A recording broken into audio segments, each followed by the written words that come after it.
내 재산을 빼앗은 후 남편은 나를 지하실에 가두었다. 그동안 그의 내연녀는 우리 저택에서 지냈다. 내 무덤을 즐겨 그가 나지막이 속삭였다. 다음 날 나는 머리핀 하나로 흔적도 없이 사라졌다. 그리고 그가 나를 추적했을 때 그는 내가 결코 죽지 않았다는 사실을 깨달았다. 이야기가 시작되기 전 여러분이 어느 지역에서 이 이야기를 보고 계신지 댓글로 남겨주세요. 좋아요와 구독을 잊지 마시고 이 채널이 더욱 성장하여 더 흥미로운 이야기를 선보일 수 있도록 응원해 주세요. 나는 선조로부터 물려받은 조각이 새겨진 느티나무 화장대 거울 앞에 비친 내 모습을 바라보았다. 오늘 밤 우리 가족의 유산인 이 대저택은 유난히 생기가 넘쳤다. 중앙 거실에 우아하게 걸린 거대한 크리스털 샹들리에가 내 방문 아래 틈새로 따뜻한 황금빛을 비추고 있었다. 저녁 만찬 파티를 위해 고급 요리를 준비하는 가사도 우미들의 분주한 발걸음에 맞춰 클래식 음악이 희미하게 들려왔다. 나는 길게 숨을 들이쉬며 어째서인지 오늘 오후부터 조금씩 요동치던 심장을 진정시키려 애썼다. 화장대 위에는 세월의 흔적으로 표면이 살짝 바랜 짙은 남색 벨벳 상자가 놓여 있었다. 나는 천천히 그 상자를 열었다. 그 안에는 순은으로 만들어지고 매우 정교하고 아름다운 봉황 문양이 새겨진 고풍스러운 비녀가 놓여 있었다. 나는 두 손으로 그 비녀를 들어 올렸다. 그것은 내 손가락 끝에 차갑게 닿았지만 동시에 가슴속에서 엄청난 온기가 차오르는 것을 느꼈다. 이것은 정확히 1년 전 돌아가신 아버지께서 주신 마지막 생일 선물이었다. 의사가 그 연세에 매우 흔한 일이라고 말했던 갑작스러운 심장마비로 돌아가시기 몇 주 전이었다. 나는 아버지께서 이 비녀를 내 머리에 꽂아주시며 들려주셨던 깊고 위험 있는 목소리를 아직도 똑똑히 기억한다. 아버지께서는 이 비녀가 매우 강한 재료로 만들어졌다며 내가 절대 포기하지 않도록 상기시켜주는 물건으로 삼으라고 하셨다. 아버지는 내가 어떤 문제에 부딪히더라도 여성 스스로가 탈출구를 가져야 한다는 것을 항상 기억하기를 바라셨다. 나는 갑자기 눈시울에 차오르는 눈물을 참았다. 아버지가 너무나도 그리웠다. 그의 부재는 내 삶에 너무나도 큰 구멍을 남겼다. 특히 나는 초등학생 때 이미 어머니를 여의었기에 이제 내게 기댈 곳은 남편 이민준이 유일했다. 나는 아주 조심스럽고 정성스럽게 그 은비녀를 내 머리를 장식한 현대적인 쪽머리에 꽂았다. 비녀는 내 검은 머리카락과 완벽하게 어우러지며 단단히 고정되었다. 나는 젓갈색의 이브닝 드레스를 매만져 구겨진 곳이 없는지 확인한 후 천천히 방을 나섰다. 중앙 계단 끝에서 민준이 나를 기다리고 있었다. 그는 자신의 몸에 맞춰 특별 제작된 짙은 검은색 턱시도를 입고 매우 잘생기고 늠름하며 완벽해 보였다. 계단을 내려오는 내 모습을 본 그의 눈에 환한 미소가 번지며 가지런한 치아가 드러났다. 그는 손을 내밀어 언제나 내 마음을 녹이던 부드러움으로 내 허리를 감싸 안고 내 이마에 오랫동안 입을 맞추었다. 그는 언제나처럼 달콤한 말들로 나의 아름다움을 칭찬했고 그 말들은 항상 나를 세상에서 가장 운 좋은 여자로 느끼게 했다. 우리는 오늘 밤 중요한 손님들을 맞이하기 위해 나란히 응접실로 향했다. 오늘 밤은 민준의 사업에 매우 중대한 날이었다. 그는 아버지께서 남기신 회사를 발전시키는데 도움을 줄 새로운 사업 파트너들을 소개할 것이라고 내게 말했다. 초인종이 울리기를 기다리는 동안 나는 새로운 가사도 우미가 긴 식탁 위에 와인용 크리스털 잔들을 정돈하는 것을 보았다. 그녀의 이름은 박소희였다. 그녀는 우리 저택에서 일한 지 2주밖에 되지 않았다. 소희는 매우 과묵한 젊은 여성이었다. 그녀의 표정은 굳어 있었고 나와 민준에게 말할 때는 항상 시선을 아래로 향했다. 하지만 같은 여자로서 나는 그녀의 눈빛에서 무언가 다른 점을 느낄 수 있었다. 그녀의 눈은 날카롭고 항상 빠르게 움직였다. 마치 그녀가 방의 모든 구석을 감시하고 모든 그림자를 주시하며 모든 세부 사항을 매우 꼼꼼하게 기록하고 있는 것 같았다. 정확히 저녁 8시 클래식 음악의 선율을 깨며 현관 초인종이 울렸다. 민주는 내가 보기에 조금 과장된 열정으로 마호가니 현관문을 열기 위해 앞으로 나아갔다. 2명의 손님이 매우 자신감 있는 태도로 우리 저택의 현관으로 들어섰다. 첫 번째 손님은 건장한 체격에 짧게 깎은 머리, 그리고 사람을 꿰뚫어 보는 듯한 매우 날카로운 눈빛을 가진 중년 남성이었다. 민주는 그를 김광철 서장이라고 소개했다. 나는 안주인으로서 예의 바른 미소로 그의 악수를 받았다. 김 서장의 소나귀는 매우 단단하고 거칠며 차가웠다. 어째서인지 이 남자에게서 풍기는 매우 위압적인 어두운 기운이 내 소름을 돋게 했다. 나중에 민주는 내게 김 서장이 이 도시의 고위 경찰 간부이며 우리 사업 자산을 안전하게 보호하는 데 도움을 줄 것이라고 속삭였다. 두 번째 손님은 놀랍도록 아름답고 매우 우아한 여성이었다. 그녀는 몸의 곡선을 완벽하게 드러내는 짙은 검은색 실크 드레스를 입고 있었다. 그녀의 갈색 머리는 단정하게 정돈된 웨이브 스타일로 자연스럽게 늘어뜨려져 있었다. 민주는 그녀를 최유라라고 소개했다. 그녀는 유산을 더 수익성 있게 관리하고 재구성해줄 시니어 투자 컨설턴트라고 했다. 유라는 내게 달콤하게 미소 지으며 상냥한 목소리로 인사했다. 하지만 나는 그녀가 내 얼굴을 쳐다볼 때 그녀의 눈에서 기묘한 섬광, 즉 나를 얕보는 듯한 시선을 매우 분명하게 볼 수 있었다. 그녀의 미소는 전혀 눈에 닿지 않았다. 내가 두 사람을 식당으로 안내할 때 내 눈초리는 우연히 이상한 광경을 포착했다. 새로운 가사 도우미 소희가 응접실과 식당을 구분하는 커다란 기둥 근처에 조각상처럼 서 있었다. 소희의 얼굴은 시체처럼 창백했다. 그녀가 들고 있던 냅킨이 담긴 은쟁반이 심하게 떨리고 있었다. 그녀의 시선은 김 서장과 유라에게 단단히 고정되어 있었고 그녀는 고개를 숙여 필사적으로 숨기려 했지만 엄청난 충격과 공포의 표정을 짓고 있었다. 나는 이마를 찌푸리며 소희의 과장된 반응에 매우 의아함을 느꼈다. 그녀가 남편의 손님들을 과거에 알던 사이일까? 하지만 민준의 중저음 목소리가 이미 나를 불러 식탁 끝자리에 앉으라고 재촉했기 때문에 더 깊이 생각할 시간이 없었다. 저녁 식사는 의례적인 웃음과 딱딱한 사업 이야기로 가득했다. 전체 요리부터 메인 요리까지 차례로 나왔다. 민주는 시장을 예측하는 유라의 명민함을 끊임없이 칭찬했다. 한편 김 서장은 도시의 치안을 바로잡았던 자신의 권력 경험 몇 가지를 이야기했다. 나는 그저 조용히 앉아 미소를 지으며 우아한 안주인의 역할을 하려고 애썼다. 비록 내 가슴 속 감정은 점점 더 불편하고 불안해졌지만 그들의 흥겨운 대화 중간에 소희가 디저트로 캐러멜 푸딩 접시를 가져오기 위해 다가왔다. 그녀가 내 바로 앞에 예쁜 접시를 놓기 위해 몸을 숙였을 때 나는 그녀의 손등이 의도적으로 내 손바닥에 닿는 것을 느꼈다. 아주 작게 말린 종이 한 장이 놀랍도록 빠르고 깔끔한 동작으로 내 손바닥 안으로 미끄러져 들어왔다. 그 방에 있는 누구에게도 거의 보이지 않을 정도였다. 접시를 놓은 후 소희는 즉시 고개를 깊이 숙이고 서둘러 부엌 쪽으로 물러났다. 내 심장이 갑자기 갈비뼈를 두드리며 미친 듯이 뛰기 시작했다. 나는 민준과 손님들의 시선으로부터 그 종이를 숨기기 위해 주먹을 꽉 쥐었다. 식은땀이 목덜미를 타고 흐르기 시작했다. 나는 가볍게 헛기침을 한 후 화장을 고치고 싶다는 핑계로 민준과 김 서장, 유라에게 잠시 화장실에 다녀오겠다고 양해를 구했다. 손님용 화장실에 들어가자마자 나는 문을 단단히 닫고 잠금 장치를 돌렸다. 가쁜 숨을 몰아쉬며 심하게 떨리는 손으로 나는 거울 조명 아래에서 그 작은 종이를 즉시 펼쳤다. 종이 위에 검은 잉크 글씨는 서둘러 쓴 듯 약간 흐트러져 있었다. 하지만 그 메시지는 매우 분명했고 즉시 내 혈액의 흐름을 얼어붙게 했다.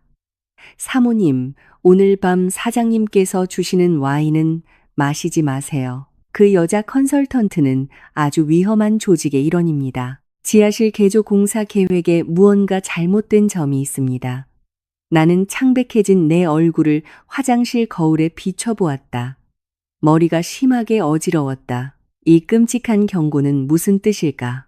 이 저택의 지하실은 실제로 민준이 지난 몇 주 동안 비밀리에 개조하고 있었다. 그는 새로운 와인 저장고를 짓는다는 이유로 가사도우미들이 그곳에 내려가는 것을 금지했다. 왜 소희는 내가 남편이 주는 와인을 마시지 말라고 하고 왜 유라를 위험한 조직원이라고 부르는 걸까? 내 생각은 감정과 격렬하게 싸웠다. 내 마음 대부분은 이 어리석은 종이를 쓰레기통에 버리고 소희를 그저 우리 삶을 질투하거나 망상에 빠진 문제 있는 가사도우미로 치부하고 싶었다. 민주는 내 남편이고 하나님과 돌아가신 아버지 앞에서 항상 나를 보호하겠다고 맹세한 남자였다. 내가 한밤중에 아버지를 그리워하며 울 때 나를 꽉 안아주던 남자였다. 그렇게 좋은 남자가 내게 나쁜 의도를 가질 리가 없었다. 하지만 더 깊은 곳에서는 한 여성으로서의 내 본능이 나에게 경고하며 크게 소리치고 있었다. 솔직하게 보려고만 한다면 석연치 않은 조각들이 너무 많았다. 유라의 그토록 차갑고 얕보는 눈빛, 방을 위협하는 김 서장의 잔혹한 기운, 그리고 마치 과거의 유령을 본 듯 겁에 질린 소희의 창백한 얼굴. 나는 눈을 감았다.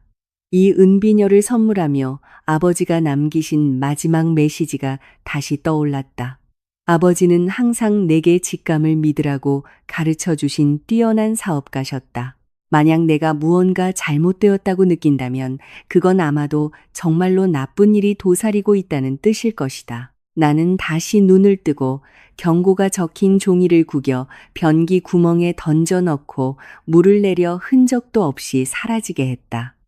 나는 오늘 밤 단호한 결정을 내렸다. 나는 내 본능을 따르고 소희의 경고가 사실인지 시험해 보기로 했다. 나는 가능한 한 자연스럽게 보이도록 억지 미소를 지으며 식당으로 돌아갔다. 내가 식탁에 도착했을 때 민주는 식탁 끝에 서서 매우 고급스럽고 오래된 디자인의 레드 와인병을 들고 있었다. 그는 크리스털 잔에 그 와인을 따르기 시작했다. 그가 내 의자 옆에 와서는 내 눈을 바라보며 매우 달콤하게 미소 지었다. 그 미소는 내가 그를 믿고 싶게 만들었지만 이제는 내 속을 뒤틀리게 했다. 이건 내 사랑하는 아내를 위해 특별히 준비한 레드 와인이야. 이 아름다운 만남의 밤을 축하하기 위해 특별히 보관해뒀지. 민준이 내 귓가에 매우 부드럽게 속삭였다. 나는 피처럼 짙은 붉은색 액체가 담긴 와인잔을 바라보았다. 속이 점점 더 메스꺼워졌다. 나는 떨리지 않으려 애쓰는 손가락으로 그 잔을 들어 올리고 고맙다고 말했다. 김 서장이 건배를 위해 잔을 높이 들었다. 오늘 밤의 매우 유익한 협력과 우리의 매우 밝은 미래를 위하여. 김 서장이 나지막이 웃으며 말했다. 그의 웃음소리가 기분 나쁘게 들렸다. 유라도 잔을 들고 숨겨진 의미가 가득한 비스듬한 미소로 내 눈을 똑바로 꿰뚫어 보았다. 나는 잔을 들어 화답하고 천천히 입술로 가져갔다.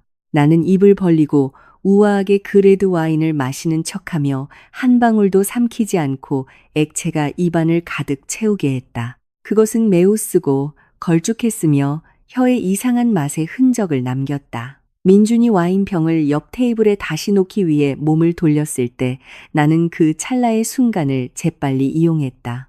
나는 의자 옆으로 고개를 숙이고 내 발 근처 테이블 바로 아래에 있던 커다란 화분에 그 독이 든 와인 액체 전부를 뱉어냈다. 나는 재빠르지만 침착한 동작으로 냅킨으로 입술을 닫고 평소처럼 다시 똑바로 앉았다. 10분이라는 시간이 매우 고통스럽게 흘렀다. 나는 남은 계획을 실행하기 시작했다. 나는 힘겹게 손을 이마에 얹고 매우 어지럽고 균형을 잃은 척했다.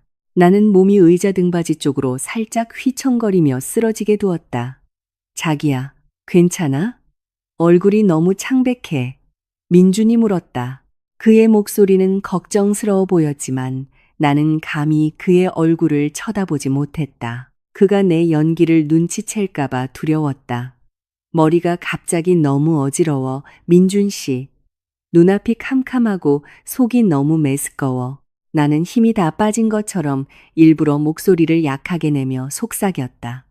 나는 천천히 눈을 감고 몸에 완전히 힘을 빼고 의자에서 미끄러지듯 쓰러졌다.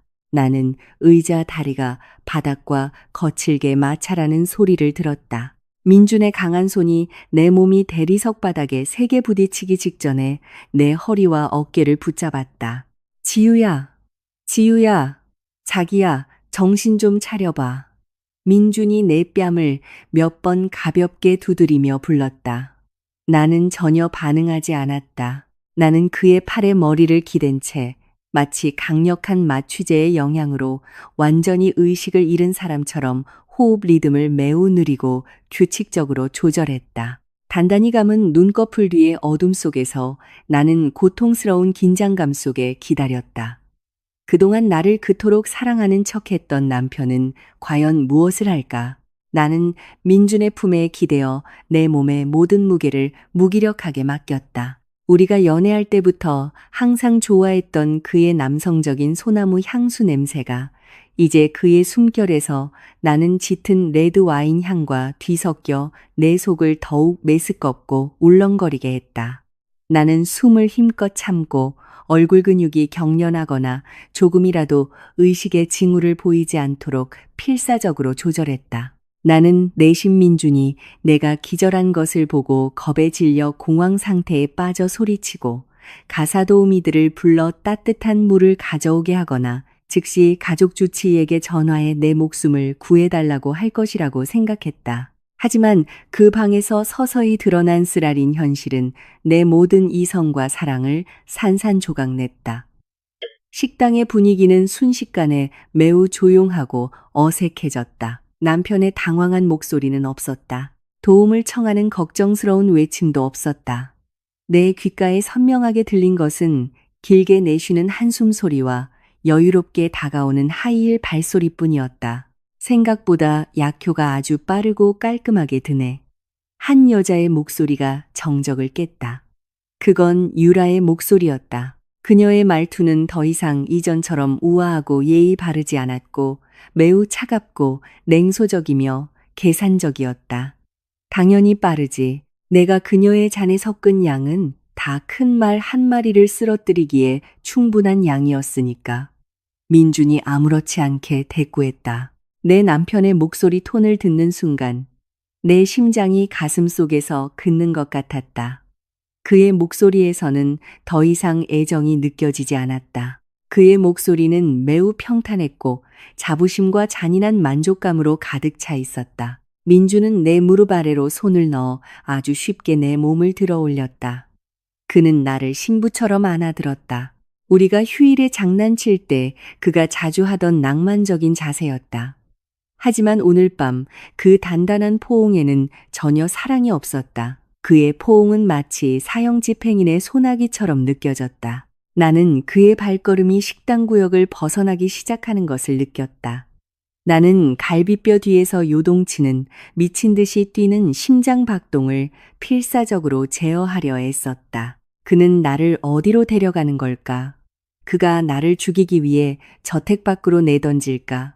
아니면 소희의 쪽지가 경고한 대로 나를 지하실에 산채로 묻어버릴까? 하지만 민준의 발걸음 방향이 매우 이상하게 느껴졌다. 우리는 아래로 내려가지 않고 오히려 마호가니 계단을 올라 저택 2층으로 향했다. 이것은 전혀 지하실로 가는 방향이 아니었다. 하이힐을 신은 유라의 발소리가 우리 바로 뒤에서 들려왔다. 그 뒤를 김 서장의 묵직한 발걸음이 따랐다. 나는 또한 유라가 끄는 커다란 캐리어 바퀴가 계단 카펫과 마찰하는 소리를 희미하게 들었다. 그 원본 서류가 거기에 있다는 거 확실해. 민준 씨? 유라가 계단을 오르는 도중에 물었다. 김 서장이 이 중요한 정보를 알려줬어. 민준이 콧방귀를 뀌며 대답했다. 그 늑다리는 어떤 은행의 보안도 믿지 않는 구식 인간이었어. 그는 죽기 전에 자신의 방에 있는 비밀 금고의 유산 증서 원본과 현금을 숨겨뒀지. 내 온몸의 피가 얼음처럼 얼어붙는 것 같았다. 늑다리. 그가 그 역겨운 호칭으로 부른 사람이 바로 내 사랑하는 아버지란 말인가? 나는 눈을 뜨고 그의 면전에서 발버둥치고 분노의 비명을 지르고 싶은 욕망을 필사적으로 참아야 했다. 나는 고통을 다른 곳으로 돌리고 가슴을 뚫고 나오려는 울음을 참기 위해 혀에서 비릿한 피맛이 느껴질 때까지 입술 안쪽을 세게 깨물었다. 민준이 걸음을 멈췄다. 나는 붓새로 된 문손잡이가 거칠게 돌아가는 소리를 들었다. 문이 우리를 맞이하며 작게 삐걱거렸다. 백단향, 먼지 쌓인 오래된 책들, 그리고 특유의 담배 향이 즉시 내 후각을 자극했다. 이곳은 돌아가신 아버지의 방이었다. 아버지의 장례식 날 이후 나는 너무나도 고통스러운 눈물로 이어지는 그리움 때문에 항상 이 방문을 굳게 잠그고 아무도 들어오지 못하게 했다. 어떻게 민준이 복제 열쇠를 가질 수 있었을까? 민준은 방구석의 두꺼운 벽 쪽으로 논 풍경이 펼쳐진 커다란 그림 뒤로 발걸음을 옮겼다. 그는 나를 매우 차가운 느티나무 바닥 위로 거칠게 내려놓았다. 내 머리가 바닥 표면에 꽤 세게 부딪혀 머리가 욱신거렸다. 하지만 나는 감히 신음하거나 조금도 움직이지 못했다. 나는 죽은 사람처럼 눈을 단단히 감고 있었다. 자, 어서 금고 열어. 아래층의 저 망할 하녀들이 자기네 사모님이 사라진 걸 눈치채기 전에 시간이 별로 없어. 유라가 조급한 어조로 재촉했다. 그녀가 끌고 온 캐리어 바퀴 소리가 내 몸 근처에서 멈췄다.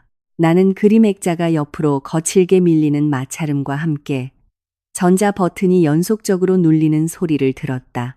삑삑삑. 이 낡은 금고는 특별 주문한 이중 생체 인식 보안 시스템을 사용해 아버지가 돌아가신 후에는 지우의 지문이 있어야 열 수 있어. 민준이 공범들에게 설명했다. 갑자기 나는 민준의 거친 손이 내 오른 손목을 잡는 것을 느꼈다.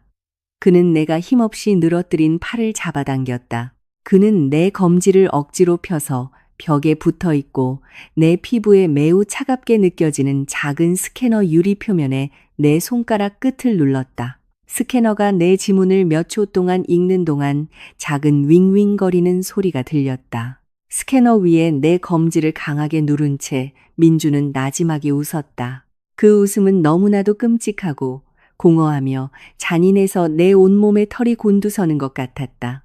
김 서장은 정말 천재적인 경찰이야. 민준이 칭찬하듯 중얼거렸다. 마치 아버지 방에서 유라와 김 서장과 함께 작은 축하 파티를 하는 것 같았어. 우리의 길을 깨끗이 정리한 그의 계획은 아주 깔끔했어. 우리가 그 고집센 늙은이의 차의 비밀리에 심장마비를 유발하는 약을 타서 제거한 후에 모든 것이 우리 계획대로 순조롭게 진행됐지. 그의 죽음은 노환으로 인한 자연사로 간주되었어. 그리고 이제 그의 이 막대한 재산은 의심 없이 곧 내 손으로 넘어올 거야. 딸깍. 10cm 두께의 강철 금고 잠금 장치가 풀리며 열리는 소리가 그 조용한 방 전체에 울려 퍼졌다. 하지만 그 금고 문 소리는 같은 순간에 내 세상과 이성 그리고 영혼이 산산조각 나는 소리보다 귀를 덜 먹먹하게 했다. 참을 수 없었던 뜨거운 눈물이 마침내 한 방울 흘러나와 감은 눈초리를 뚫고 관자놀이로 흘러내렸다. 민준이 내 남편이 아버지를 죽였다. 매일 밤 내 품에서 잠들던 남자. 내 눈물을 닦아주며 아버지의 무덤 앞에서 그를 보내드리라고 말했던 남자가 실은 내 영웅의 목숨을 앗아간 악마 같은 살인자였다. 법을 수호하겠다고 맹세한 공무원인 김 서장과 함께 오히려 살인의 주모자가 되었다. 그들은 우리 가족의 수천억 원의 재산을 빼앗기 위해 의도적으로 아버지를 독살했다. 내 가슴을 가르는 고통은 너무나도 커서 폐가 긋는 것 같았다. 이것은 더 이상 단순한 결혼의 배신이 아니었다. 이것은 이 세상에서 가장 사악하고 용서받을 수 없는 범죄였다.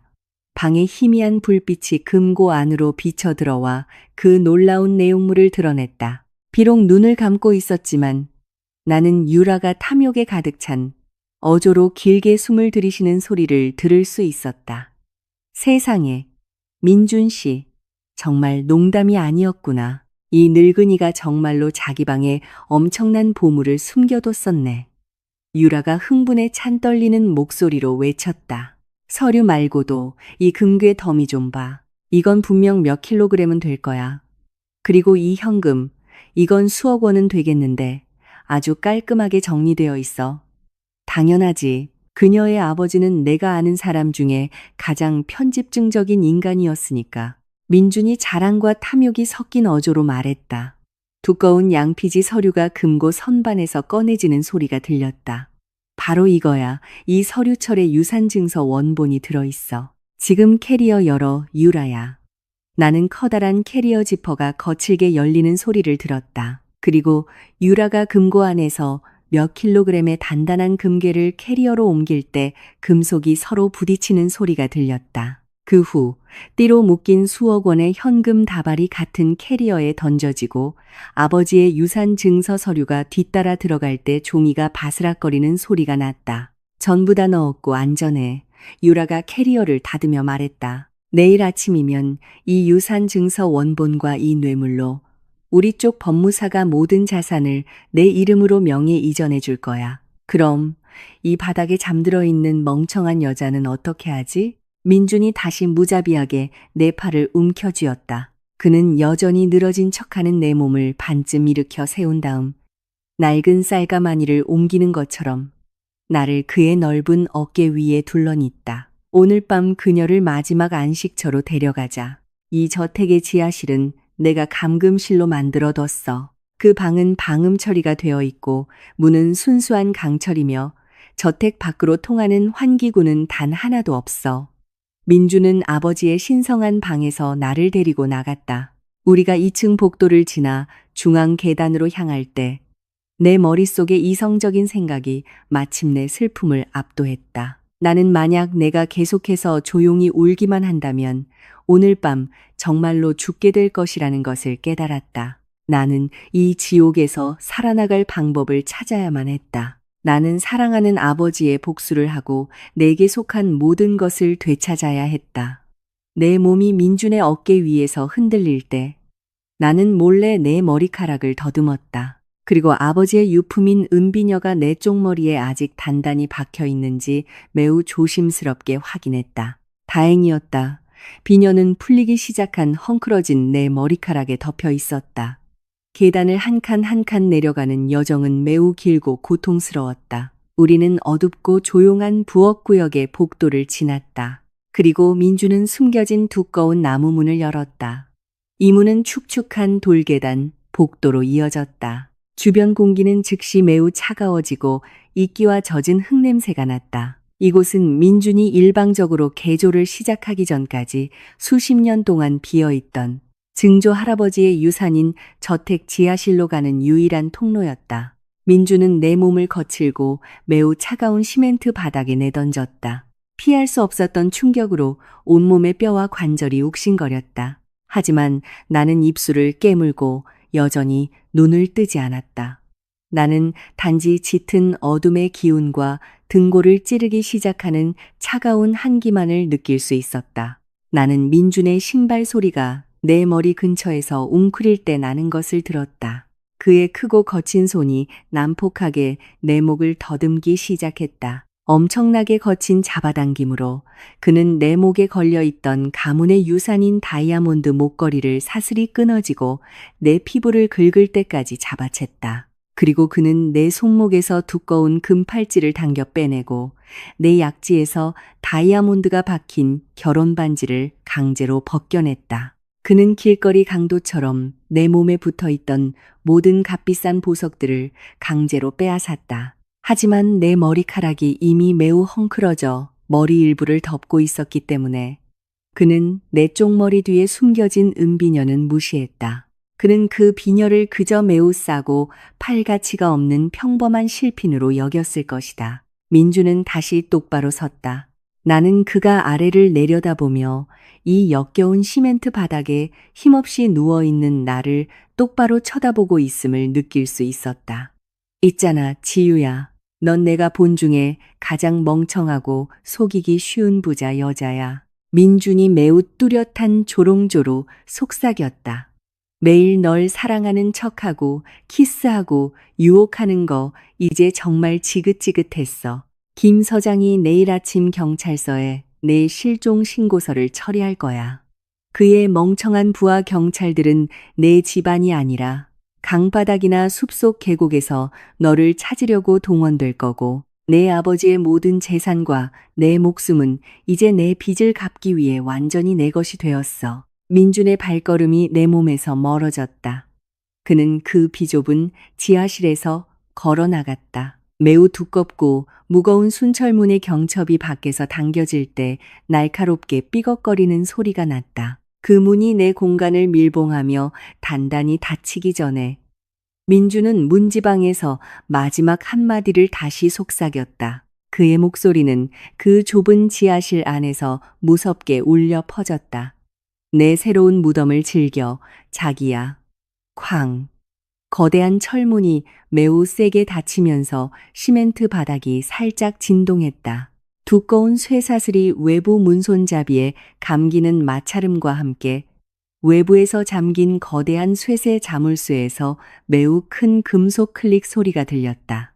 민준과 유라, 그리고 내 재산이 가득 담긴 캐리어를 든 그들의 발소리가 돌계단을 다시 올라가며 서서히 멀어지다가 마침내 위에서 나무 문이 쾅 닫히는 소리가 들리고 그들의 발소리는 정적 속으로 사라졌다. 완전한 어둠이 내 시야를 빼앗았다. 매우 짙고 두꺼우며 죽음과 같은 정적이 내 고막을 윙윙거리게 할 정도로 압박했다. 이 방은 정말로 완벽하게 방음 처리되어 설계되었다. 한 줄기의 달빛조차 이 거대한 감옥 안으로 들어올 수 없었다. 나는 그 칠흑 같은 어둠 속에서 천천히 눈꺼풀을 열었다. 그동안 힘껏 참아왔던 절망의 눈물이 마침내 뺨을 타고 주르륵 흘러내렸다. 내 울음은 그 순간 터져나왔다. 차가운 콘크리트 벽에 부딪히며 비참하게 울려 퍼졌다. 나는 어린아이처럼 서럽게 울었다. 이 세상에서 가장 믿었던 개자식에게 너무나도 잔인하게 살해당한 아버지의 불행한 운명을 통곡했다. 나는 피를 얼릴 듯한 시멘트 바닥에 웅크려 두려움에 심하게 떨리는 무릎을 끌어안았다. 죽음에 대한 두려움, 가슴을 태우는 분노, 그리고 형언할 수 없는 절망이 뒤섞여 내 이성을 갈기갈기 찢는 독이 되었다. 어떻게 내가 이 저주받은 곳에서 살아나갈 수 있을까? 그 철문은 안쪽에서는 손잡이가 전혀 없었다. 이 방 안의 공기는 매우 제한적이고 점점 희박해지고 있었다. 내가 목이 터져라 비명을 지른다 해도 저 위 세상에서는 누구 하나 내 목소리를 듣지 못할 것이다. 김 서장은 부패한 고위 경찰 간부였고 이는 이 도시의 법 집행기관도 더 이상 내가 도움을 청할 수 없다는 것을 의미했다. 왜냐하면 그들은 그의 통제하에 있었기 때문이다. 나는 완전히 고립되어 홀로 죽음을 맞이하고 있었다. 갑자기 점점 약해지고 절망적인 내 울음소리 가운데 내 귀는 이 죽음의 정적을 가르는 매우 작은 소리를 포착했다. 그 소리는 내 환청이 아니었다. 그 소리는 내 앞에 두꺼운 철문 방향에서 정확히 들려왔다. 똑똑똑똑 철문 외부 표면에서 들려오는 느리고 매우 규칙적이며 조심스러운 금속 두드리는 소리. 내 심장이 목구멍까지 치솟았다.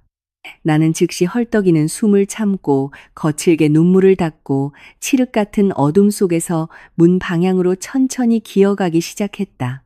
사모님, 정신 차리셨어요? 철문 가장 아래쪽의 좁은 틈새 뒤에서 작지만 매우 선명한 속삭임이 내 고막에 닿았다. 그 틈은 사람의 두 손가락 너비밖에 되지 않았다. 비상 환기구 역할을 하도록 의도적으로 남겨진 공간이었다. 개조 공사가 진행될 때 나는 즉시 더러운 얼굴을 차가운 바닥에 대고 입을 가능한 한 그 환기구에 가깝게 가져갔다. 거기 누구세요? 내가 쉰 목소리로 갈라지고 심하게 떨리는 목소리로 물었다. 저예요, 사모님. 소희예요. 문 밖에서 들려온 목소리에 나는 안도의 눈물을 흘릴 뻔했다. 제가 뒤에서 몰래 그들을 따라왔어요. 민준 씨와 그 천박한 여자는 지금 위층 서재에서 김 서장과 함께 승리를 축하하며 파티를 하고 있어요. 하지만 사모님, 저에게 큰 문제가 있어요. 자물쇠 열쇠가 없어요. 이 바깥 자물쇠는 매우 크고 쇠사슬로 감겨 있으며 망치로도 부술 수 없는 단단한 강철로 만들어졌어요. 소희의 이름이 언급되자 밝은 희망 한 줄기가 내 마음속 어둠을 비추었다. 그녀는 도망가지 않았다. 그 새로운 가사 도우미는 목숨을 잃을 위협을 무릅쓰고 나를 돕기 위해 내려온 것이었다. 하지만 절망감이 다시 빠르게 덮쳐왔다.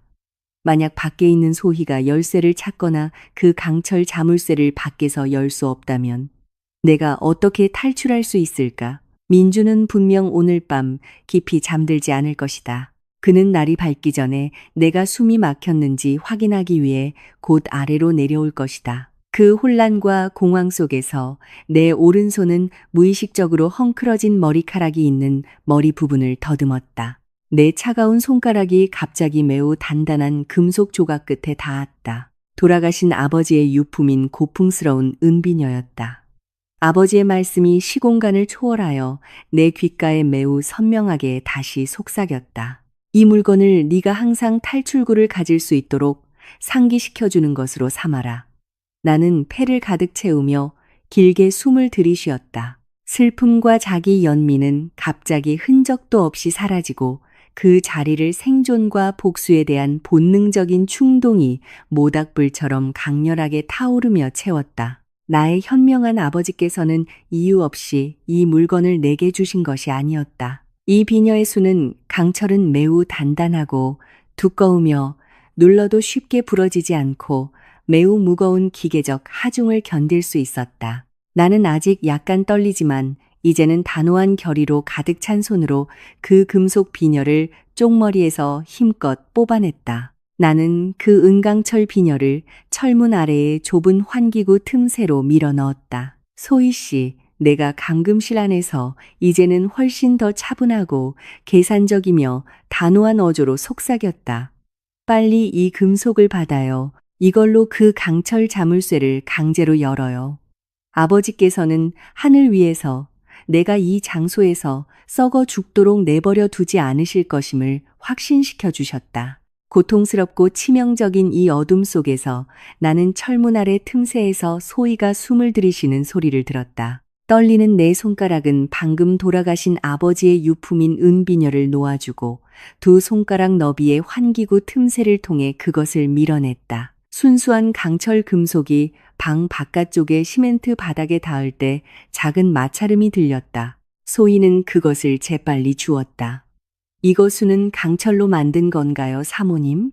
소희가 속삭였다. 그녀의 목소리는 약간 떨렸지만 갑자기 그녀의 말투에서 전문적인 어조가 나타났다. 겁 많은 신입 가사 도우미와는 전혀 어울리지 않는 어조였다. 네, 내가 쉰 목소리로 대답했다. 나는 차가운 얼음 같은 바닥에 뺨을 대고 귀를 그 틈새에 가까이 대려고 애썼다. 그건 매우 단단한 금속이에요. 아버지께서는 항상 자신의 물건이 쉽게 부서지지 않도록 하셨어요. 그걸 사용할 수 있겠어요, 소희 씨. 그 자물쇠가 아주 크다고 했잖아요. 몇 초 동안 침묵이 흘렀다. 그리고 소희가 다시 속삭였다. 이번에는 매우 단호하고 계산적인 억양으로 열 수 있어요, 사모님. 하지만 이 소중한 비녀를 두 동강 내야 해요. 한 조각은 지렛대로 사용하고 더 뾰족한 다른 조각은 이 쇠 자물쇠 실린더 안에 핀을 들어 올리는 도구로 사용할 거예요. 사모님께서 아버님의 유품을 망가뜨리는 것을 허락하시겠어요? 내 눈물이 다시 흘러내렸다. 하지만 이번에는 절망 때문이 아니라 감동 때문이었다. 아버지께서는 하늘 위에서 딸이 자신의 선물을 목숨을 구하는 데 사용하는 것을 보며 미소 짓고 계실 것이다. 부러뜨려요. 소희 씨. 해야 할 일이라면 뭐든지 해요. 전 정말 살고 싶어요. 내가 단호하게 말했다. 알겠습니다, 사모님. 문에서 조금 뒤로 물러나시고 절대 소리 내지 마세요. 만약 민준 씨나 김 서장이 갑자기 확인하러 내려오면 제가 숨을 시간이 없을 거예요. 나는 즉시 어둠 속으로 몇 뗀 뒤로 기어가 두 무릎을 꼭 껴안았다. 밖에서는 소희의 발소리가 조금 멀어지는 소리가 들렸다. 그리고 돌문 경첩에 금속이 끼워지는 듯한 매우 강한 압력 소리와 함께 꽤 날카로운 파열음이 들렸다. 소희는 그 은비녀를 두 동강 내는데 성공했다. 시간은 매우 느리고 고통스럽게 흘러갔다. 1분이 1시간처럼 느껴졌다. 이 방음실 안에서 나는 내 심장이 쿵쾅거리는 소리와 문 뒤에서 나는 작은 금속 마찰음만 들을 수 있었다. 슥,끽,끽. 소희가 작업 중이었다. 나는 가사도우미가 어떻게 그토록 복잡한 강철 자물쇠를 희미한 빛 속에서 열 수 있는 기술을 가졌는지 알 수 없었다. 하지만 나는 상관없었다. 나는 그저 마음속으로 계속 기도하며 하나님과 돌아가신 아버지, 어머니께 내게 탈출구를 열어달라고 간청했다. 젠장. 소희가 밖에서 속삭이는 소리가 들렸다. 내 심장이 튀어나올 뻔했다. 무슨 일이에요, 소희 씨? 내가 문 뒤에서 다급하게 물었다. 자물쇠의 세 번째 핀이 약간 녹슬었어요. 이 금속은 매우 강하지만 땀 때문에 손이 약간 미끄러워요. 제발, 사모님, 몇 분만 더 시간을 주세요. 소리내지 마세요. 나는 두 손바닥으로 입을 막고 터져 나오려는 울음을 참았다. 내 머리 위, 저 호화로운 저택 바닥에서 내 남편은 우리 가족의 모든 유산을 빼앗고 나를 여기에 썩어 죽도록 가둔 후 행복하게 웃고 있었다. 그는 심지어 자신과 김 서장이라는 경찰이 아버지를 독살했다고 자백했다. 엄청난 분노가 내 모든 혈관을 태우기 시작했다. 나는 여기서 죽을 수 없다. 나는 그들이 아버지의 피땀 어린 돈 한 푼이라도 즐기게 놔두지 않을 것이다. 딸깍, 금속이 움직이는 날카로운 소리가 소름 끼치는 정적을 깼다. 그 소리는 내 평생 들어본 소리 중 가장 아름다운 소리였다. 문손잡이를 감고 있던 두꺼운 쇠사슬이 끌어당겨져 시멘트 바닥에 쨍그랑거리며 떨어지는 소리가 들렸다. 무거운 순강 철문이 밖에서 당겨질 때 날카롭게 삐걱거렸다. 지하실 복도의 불빛이 순식간에 감금실 안으로 쏟아져 들어와 칠흑 같은 어둠에 익숙해진 내 눈을 부시게 했다. 문지방에는 소희가 서 있었다. 그녀는 숨을 헐떡이고 얼굴은 식은 땀으로 가득했으며 양손에는 이제 약간 구부러진 내 은비녀 조각이 들려 있었다. 나는 즉시 일어섰지만 다리에 너무 힘이 없어 거의 넘어질 뻔했다. 소희가 재빨리 안으로 들어와 내 몸을 붙잡았다. 그녀는 나를 단단히 부축했다. 지금 가야 해요, 사모님. 그들은 위층에서 와인을 마시고 있어요. 곧 취할 테지만 위험을 감수할 수는 없어요. 부엌 뒷문으로 가요. 소희가 떨리는 목소리로 말했다. 하지만 그녀의 눈은 엄청난 결단력으로 빛나고 있었다. 고마워요, 소희 씨. 세상에 정말 고마워요. 내가 그녀의 어깨에 기대며 흐느꼈다. 소희는 비녀 조각을 내 손바닥에 돌려주었다. 나는 그것이 내 목숨인 양 단단히 쥐었다. 소희는 나를 부축하여 매우 조심스럽게 돌계단을 올랐다. 우리는 소리내지 않고 한 걸음 한 걸음 내디뎠다. 우리는 어두운 복도를 지나 마침내 조용한 저택 부엌에 도착했다. 부엌 유리창을 통해 나는 밤하늘의 번개가 치고 천둥 소리가 울리는 것을 볼 수 있었다. 비가 매우 세차게 내려 밖을 향한 시야를 가리는 물의 장막을 만들었다. 이 악천후는 우리의 탈출에 있어 값을 매길 수 없는 축복이었다. 소희는 하인용 수납장에서 어두운 색의 비닐 우에 두 개를 꺼내 소매 없는 이브닝 드레스가 군데군데 찢어진 채인 내 몸에 하나를 입혔다. 그리고 그녀는 천천히 부엌 뒷문을 열었다. 빗방울을 실은 밤바람이 즉시 내 얼굴을 때렸다. 매우 차갑게 느껴졌지만 내가 그 지하 무덤에서 해방되었다는 것을 깨닫게 해주었다. 이쪽이에요, 사모님. 정문으로는 갈 수 없어요. 김 서장이 분명히 이 고급 주택가 주변의 부하들을 순찰시키고 있을 거예요. 우리는 저택 뒤에 작은 숲을 뚫고 옛 국도로 가야 해요. 소희가 지시했다. 나는 그저 고개를 끄덕이며 따랐다. 우리 둘은 매우 세찬 빗줄기를 뚫고 달렸다. 내 하이힐은 민준이 나를 끌고 갈 때 이미 벗겨졌다. 그래서 나는 젖은 잔디와 진흙탕을 맨발로 달렸다.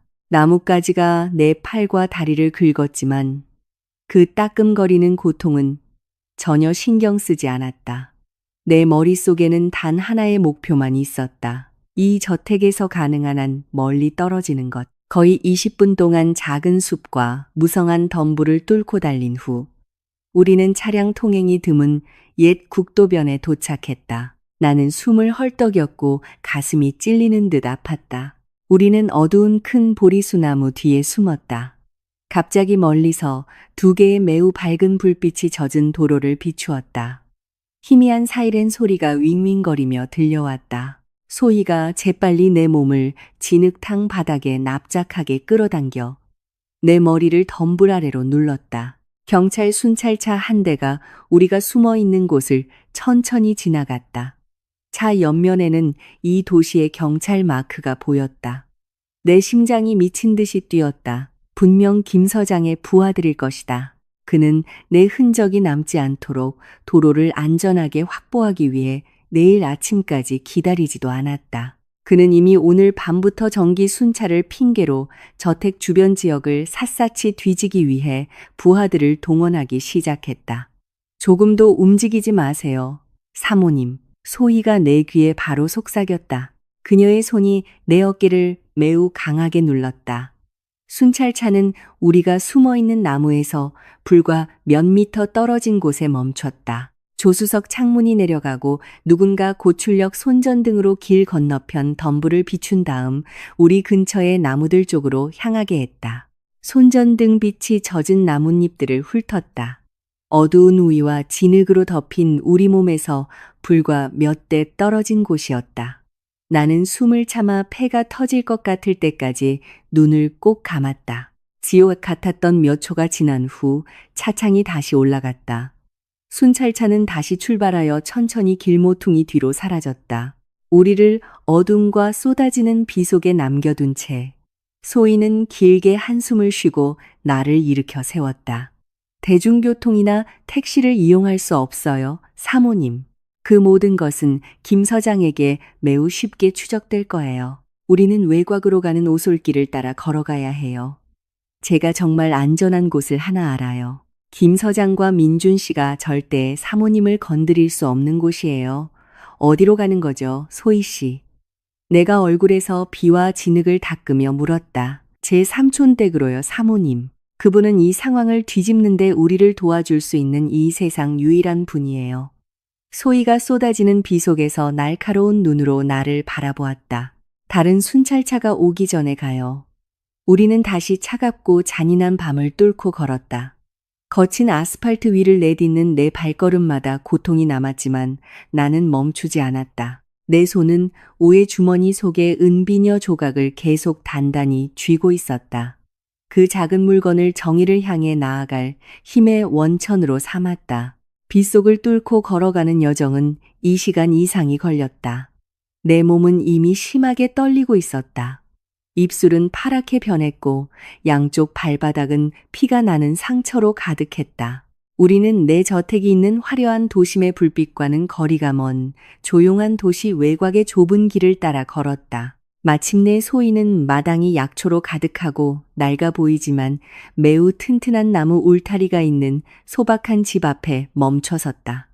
그 집의 현관등은 희미하게 켜져 있었다. 소희는 함부로 문을 두드리지 않았다. 그녀는 특정 리듬으로 빠른 3번의 노크, 잠시 멈춤, 그리고 느린 2번의 노크를 했다. 잠시 후 집 안에서 발소리가 들렸다. 자물쇠가 열리고 열쇠가 돌아가는 소리가 선명하게 들렸다. 느티나무 문이 천천히 열리며 머리가 완전히 하얗게 센 노인의 모습이 나타났다. 그 남자는 소박한 면 셔츠를 입고 두꺼운 렌즈의 돋보기 안경을 쓰고 있었다. 그의 얼굴은 주름으로 가득했지만 그의 자세는 여전히 매우 꼿꼿했고 그의 눈은 명석한 사상가의 날카로움을 발산했다. 소희야, 이렇게 늦은 시간에 여기서 뭐 하는 거냐? 비가 아주 많이 오는데. 노인이 흠뻑 젖은 채 서 있는 조카를 보고 놀란 어조로 말했다. 하지만 그의 시선은 곧바로 창백하고 진흙투성이 얼굴로 소희 뒤에 떨며 서 있는 나에게로 향했다. 노인의 눈이 두꺼운 안경 뒤에서 크게 뜨였다. 그의 얼굴은 순식간에 창백해졌다가 마치 하늘에서 기적이 내려온 것을 본 듯 엄청난 안도의 표정으로 변했다. 하느님 맙소사 강지유 사모님. 노인이 떨리는 목소리로 말했다. 그는 즉시 집문을 활짝 열었다. 들어오세요. 어서 안으로 들어오세요. 길에서 누가 보기 전에요. 소희가 내 손을 잡아 집 안으로 이끌었다. 거실은 매우 따뜻했고 블랙커피 향과 나무 책장에 가지런히 정리된 오래된 법률 서적 및 서류 더미의 향기로 가득했다. 노인은 즉시 문을 다시 잠그고 이중으로 된 창문 커튼을 단단히 치고는 서둘러 옷장에서 두꺼운 마른 수건을 꺼내왔다. 삼촌, 지유 사모님을 아세요? 소희가 삼촌에게서 수건을 받으며 매우 혼란스러운 얼굴로 물었다. 삼촌은 그냥 저더러 이 집에서 가사도우미로 일하라고만 하셨잖아요. 삼촌이 집주인을 개인적으로 안다고는 한 번도 말씀 안 하셨는데. 노인은 길게 한숨을 쉬고 죄책감과 감동이 뒤섞인 시선으로 나를 바라보았다. 지유 사모님, 앉아서 몸 좀 말리세요. 두 분을 위해 따뜻한 생강차를 끓여오겠습니다. 나는 푹신한 천 소파에 앉아 마른 수건으로 떨리는 몸을 감쌌다. 소희는 내 옆에 앉아 여전히 삼촌에게 설명을 요구하는 눈빛을 보냈다. 몇 분이 지난 후 노인은 김이 모락모락 나는 생강차 2잔이 담긴 쟁반을 들고 돌아왔다. 그는 쟁반을 나무 테이블 위에 놓고 우리 맞은편 의자에 앉았다. 제 이름은 한태식입니다, 사모님. 그 남자가 설명을 시작하며 말했다. 그의 목소리는 차분하고 포용력이 있었지만 단호함이 묻어났다. 저는 소희의 친삼촌입니다. 예전에는 독립탐정이자 법률 컨설턴트로 일했습니다. 그리고 사모님 아버님께서 돌아가시기 전에 저는 그분의 가장 충성스러운 측근 중 한 명이었습니다. 나는 따뜻한 차를 마시려던 동작을 멈췄다. 내 눈은 한태식 씨를 뚫어지게 쳐다보았다. 제 아버지를 아셨다고요? 아는 것 이상입니다, 사모님. 한태식 씨가 서글픈 미소를 지으며 대답했다. 30년 전 제가 아직 가난한 젊은 탐정이었고 큰 사건에 휘말렸을 때 사모님 아버님은 저를 위해 변호사를 고용해 주시고 중병을 앓던 제 아내의 치료비를 대주신 유일한 분이셨습니다. 그분은 제 인생과 명예를 구해 주셨습니다. 저는 그분께 평생 갚아도 다 갚지 못할 은혜를 입었습니다. 소희는 눈을 동그랗게 뜨고 삼촌을 바라보았다. 그래서 삼촌이 저더러 그 저택에 가사도우미로 취직하라고 강요하셨던 거군요. 왜 저한테는 사실대로 말씀 안 하셨어요? 한태식 씨가 소희에게 고개를 돌렸다.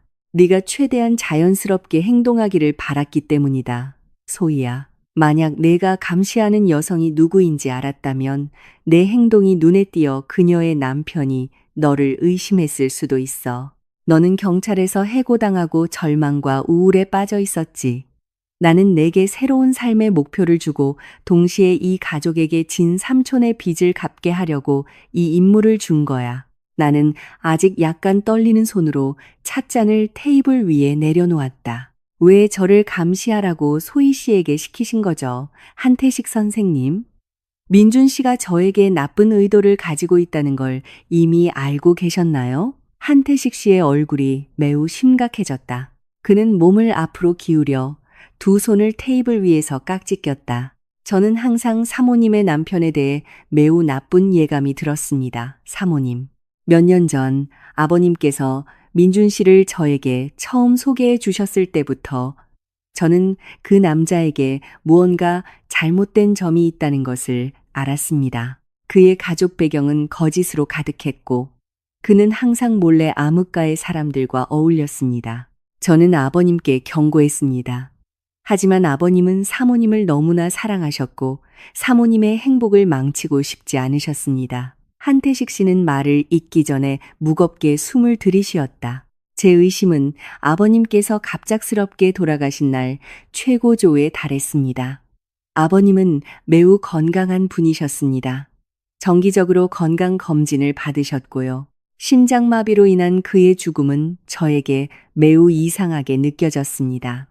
저는 병원에서 부검 결과를 조사하려고 했습니다. 하지만 모든 서류는 이미 경찰에 의해 단단히 봉인되어 있었습니다. 그리고 아버님의 사망을 자연사로 종결시키고 사건을 덮은 책임자는 바로 김광철 서장이었습니다. 김 서장의 이름이 언급되자 소희는 주먹을 꽉 쥐어 손가락 마디가 하얗게 변했다. 그녀의 턱은 분노를 참느라 단단해졌다.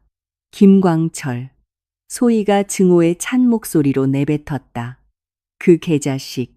그는 경찰에 있을 때 제 직속 상관이었어요. 제가 이 도시 최대의 자금 세탁 및 사채 조직 사건을 거의 파헤쳤을 때 그 조직의 우두머리는 최유라라는 여자였어요.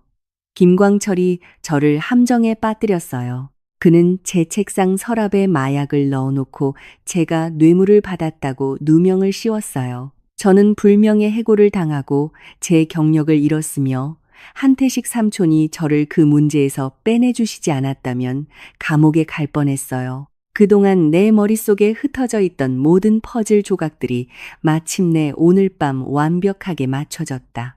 매우 끔찍하고 거대하며 조직적인 음모의 그림을 형성했다. 유라는 사채 조직의 우두머리였군요. 내가 나지막하지만 그 방에서 매우 선명하게 들리는 목소리로 말했다. 나는 한태식 씨와 소희를 번갈아 쳐다보았다. 민준 씨는 분명 유라의 조직에 수백억 원의 도박빚이 있었을 거예요. 김 서장은 그 조직을 보호하고 법망에서 벗어나게 해주는 부패한 경찰이었고요. 한태식 씨가 안타까운 표정으로 고개를 끄덕였다. 그것이 매우 합리적인 결론입니다, 사모님. 그들은 그 빚을 갚고 재산을 나누기 위해 아버님의 유산을 빼앗으려고 공모한 것입니다. 갑자기 내 몸의 냉기가 완전히 사라졌다. 그동안 내 얼굴을 가득 채웠던 슬픔과 눈물이 흔적도 없이 증발했다. 나는 비닐 위에 주머니를 뒤져 아버지의 유품인 은비녀 조각을 꺼냈다. 나는 그 2개의 뾰족한 금속 조각을 한태식 씨 앞에 나무 테이블 위에 올려놓았다. 한태식 씨는 눈물이 그렁그렁한 눈으로 그 비녀 조각을 바라보았다. 그는 그 물건을 알아봤다. 그것은 그분께서 주신 마지막 생일 선물이군요. 한태식 씨가 중얼거렸다. 사모님 아버님은 정말 위대한 보호자셨습니다. 무덤 너머에서도 오늘 밤 사모님의 목숨을 구해주셨으니까요. 나는 매우 날카로운 시선으로 한태식 씨의 눈을 바라보았다. 차갑고 더 이상 약점을 보일 여지가 없는 눈빛이었다. 나는 더 이상 순진하고 어리광 부리며 가짜 사랑에 눈이 먼 지유가 아니었다. 오늘 밤 그 어두운 지하실에서 순종적인 민준의 아내는 살해당했다. 남은 것은 오직 자신의 영웅의 피에 대한 복수를 요구하는 딸뿐이었다. 그들은 단지 공모한 게 아니에요. 한태식 선생님, 내가 방 안의 공기를 얼어붙게 하는 어조로 말했다. 나는 몇 시간 전 아버지의 방에서 겪었던 일을 이야기했다. 오늘 밤 제가 기절한 척하고 있을 때 제 귀로 직접 민준 씨와 김 서장이 자신들의 범죄를 인정하는 것을 들었어요. 그 둘은 심장마비를 유발하는 약으로 아버지의 차를 독살했어요. 민준 씨가 아버지를 죽였고 이제 그들은 아버지의 생체인식 금고에서 제 유산 증서 원본과 함께 그 안에 있던 모든 금괴와 수억 원의 현금을 빼앗았어요. 소희는 깜짝 놀라 입을 막았다. 한편 한태식 씨는 얼어붙은 듯 말이 없었다. 노인의 얼굴은 엄청난 분노를 참느라 서서히 붉어졌다. 내일 아침 그들은 그 원본 서류를 자신들의 협력 법무사 사무실로 가져가 제 모든 자산의 소유권을 변경할 거예요. 내가 매우 차분하게 말을 이었다. 치명적인 차분함이었다. 나는 한태식 씨와 소희 쪽으로 몸을 기울였다. 한태식 선생님, 소희 씨. 저는 겁쟁이처럼 도망치거나 숨고 싶지 않아요. 그들이 경찰이나 사채 조직의 보호를 받든 말든 상관없어요. 저는 그들 모두를 뿌리째 뽑아버리고 싶어요. 그들이 감옥에서 썩게 만들고 싶어요. 오늘 밤 이 복수 계획을 세우는데 두 분께서 저를 도와주시겠어요? 한태식 씨는 안경을 벗고 피곤한 얼굴을 쓸어내렸다. 그가 다시 나를 바라보았을 때 그의 눈은 나와 같은 결의로 빛나고 있었다. 그는 천천히 고개를 끄덕였다. 저는 1년 내내 오늘을 기다려왔습니다, 사모님. 한태식 씨가 단호하게 대답했다. 우리는 그들을 파멸시킬 겁니다. 소희도 몸을 앞으로 기울여 테이블 위에 은비녀 조각을 바라본 다음 날카로운 옅은 미소로 나를 쳐다보았다. 제가 무엇을 해야 할지 말씀해 주세요, 사모님. 김광철과 이민준의 목을 사모님 앞에 가져오겠습니다. 그날 밤 도시를 적시는 폭풍우 속에서 우리 셋은 민준, 유라, 그리고 김광철이 나를 죽음에서 깨운 것을 후회하게 만들 반격 계획을 세우기 시작했다.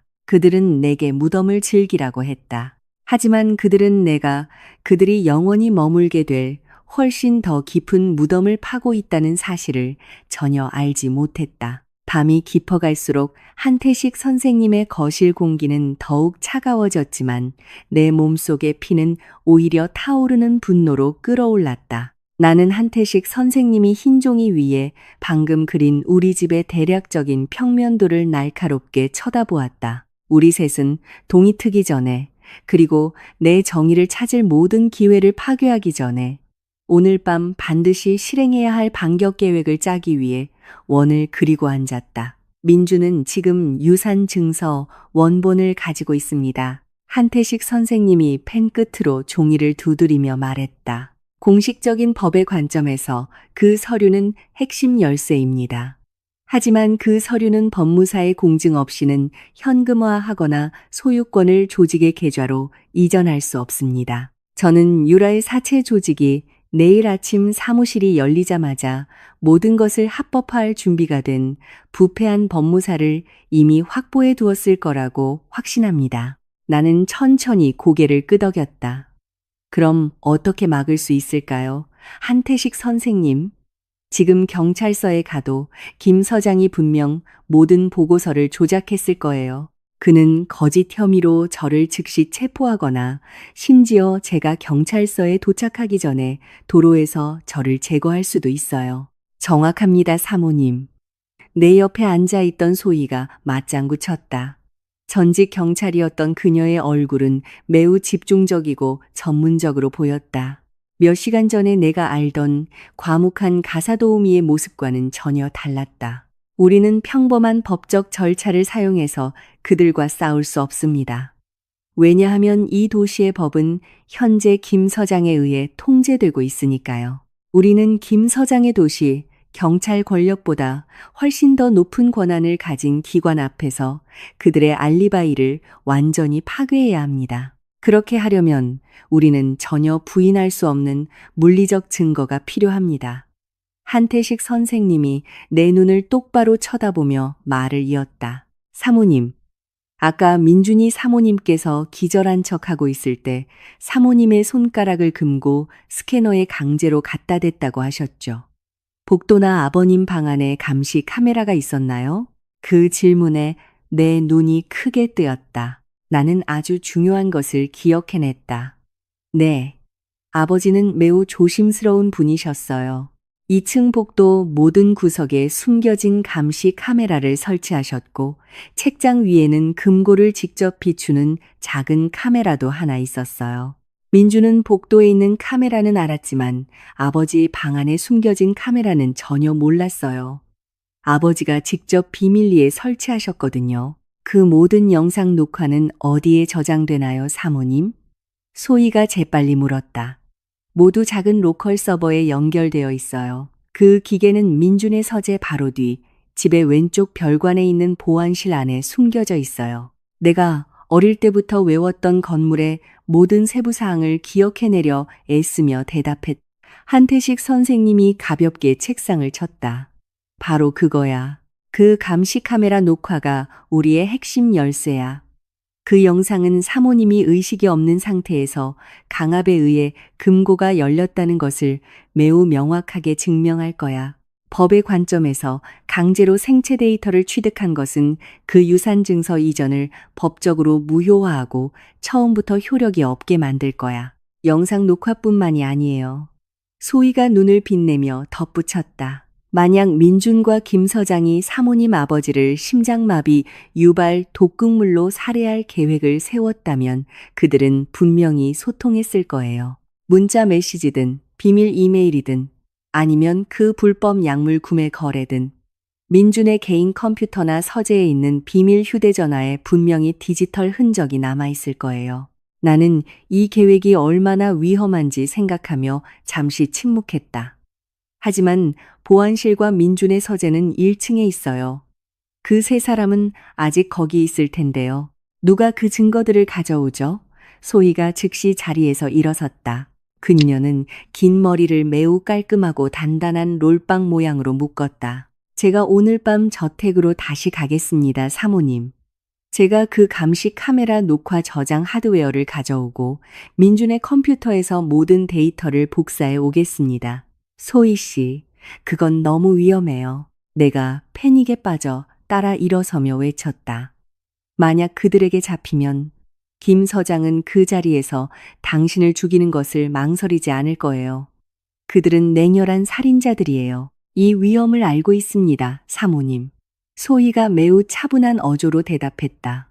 무서울 정도로 차분한 목소리였다. 하지만 저는 김 서장이 제 인생을 망가뜨리기 전까지 경찰에서 훈련받은 최고의 수사관이었습니다. 저는 들키지 않고 잠입하는 방법을 알고 그들의 범죄 흔적을 정확히 어디서 찾아야 하는지 압니다. 이것은 단지 사모님의 재산을 구하는 것만이 아닙니다. 이것은 파괴된 제 경력과 사모님 아버지의 정의를 위한 복수입니다. 한태식 선생님은 자랑스러움과 깊은 걱정이 뒤섞인 시선으로 조카를 바라보았다. 그는 방구석의 낡은 나무 옷장으로 다가가 그것을 열고 작은 검은색 배낭을 꺼냈다. 그 안에는 고속 데이터 복사 장치, 몇 개의 연결 케이블, 그리고 빛이 퍼지지 않는 작은 손전등이 들어있었다. 뒤뜰 근처의 지하 환기구 입구를 이용해라. 강지유 사모님이 내게 그 덮개 쇠가 녹슬기 시작해서 밖에서 쉽게 열 수 있다고 말해줬다. 한태식 선생님이 소희에게 가방을 건네며 지시했다. 나는 즉시 소희에게 더 상세한 방의 평면도를 설명해 주었다. 나는 감시 카메라 서버의 정확한 위치와 항상 민준의 어머니 생일을 사용하는 민준의 서재문 보안 코드를 알려주었다. 소희가 모든 것을 잘 기억했는지 확인한 후 소희는 검은색 가죽 재킷을 입고 여전히 세차게 내리는 비를 뚫고 나갈 준비를 했다. 소희 씨, 조심해요. 만약 상황이 너무 위험하다고 느끼면 즉시 그곳을 떠나요. 당신의 목숨이 어떤 서류보다 훨씬 더 소중해요. 내가 그녀의 두 손을 꼭 잡으며 당부했다. 제가 그들의 파멸의 증거를 가지고 돌아오겠습니다. 사모님, 약속합니다. 소희가 문을 열고 밤의 어둠 속으로 달려 사라지기 전에 말했다. 소희가 떠난 후 한태식 선생님의 거실은 매우 조용하고 긴장감이 감돌았다. 시간은 마치 매우 느리게 기어가는 것 같았다. 벽난로 위에 낡은 벽시계 바늘 소리가 내 가슴을 치는 망치 소리처럼 들렸다. 나는 소파에 앉아 쿠션을 꼭 껴안았다. 한편 한태식 선생님은 밀려오는 졸음을 쫓기 위해 블랙커피를 끓이느라 바빴다. 밖에서는 폭풍이 아직도 그치지 않았다. 양철 지붕을 때리는 빗방울 소리가 매우 요란하게 들렸다. 내 생각은 계속해서 저택으로 향했다. 소희는 성공적으로 들어갔을까? 민주는 취해서 잠들었을까? 아니면 오히려 그들이 집을 순찰하고 있을까? 이 시간이 아무 소식 없이 흘렀다. 나는 과도한 불안감에 속이 메스꺼워지기 시작했다. 한태식 선생님은 돌아가신 아버지의 선행에 대한 몇 가지 옛날 이야기를 해주며 나를 진정시키려 했지만 내 생각은 집중할 수 없었다. 집 앞 도로를 지나는 차량 소리가 들릴 때마다 내 심장은 팼는 듯했다. 우리 문을 부수러 온 경찰차일까봐 두려웠다. 갑자기 한태식 선생님이 사용하는 일회용 휴대전화가 테이블 위에서 조용히 진동했다. 소희의 비밀번호로부터 짧은 문자 메시지가 도착했다. CCTV 서버 확보, 서재 컴퓨터 데이터 복사 중. 나는 긴 숨을 내쉬고 소파 등받이에 힘없이 기댔다. 감사합니다, 하느님. 그녀는 성공적으로 들어가 녹화물을 손에 넣었다. 이제 그녀는 데이터 복사를 마치고 그 지옥에서 나오기만 하면 된다. 하지만 10분 후 두 번째 메시지가 매우 빠르게 도착했다. 글자는 극심한 공황 상태를 나타내듯 어지럽게 타이핑되어 있었다. 그들 된 사모님 남편 서재로 내려옴. 커튼 뒤에 숨음. 내 얼굴에서 순식간에 핏기가 가셨다. 나는 두려움에 찬 눈으로 한태식 선생님을 쳐다보았다. 한태식 선생님이 떨리는 손으로 그 휴대전화를 잡았다. 우리는 감히 그 메시지에 답장하지 못했다. 소희의 휴대전화 알림 소리가 울리거나 화면 불빛이 민준에게 보일까봐 두려웠다. 내 상상 속에서 나는 넓은 민준의 서재를 매우 선명하게 볼 수 있었다. 뒷뜰을 향한 거대한 유리창을 덮고 있는 어두운 색의 두꺼운 벨벳 커튼. 소희는 분명 그 커튼 뒤에 조각상처럼 서서 숨을 참으며 민준이 방 안을 걸어 다니는 동안 기다리고 있을 것이다. 만약 민준이 주등을 켜면 소희의 그림자가 밖에서 보일 것이다. 만약 민준이 자기 책상에 앉아 컴퓨터에 꽂힌 낯선 장치를 본다면 소희는 현장에서 잡힐 것이다. 우리는 고통스러운 침묵 속에서 기다렸다. 15분이 아무 소식 없이 흘렀다.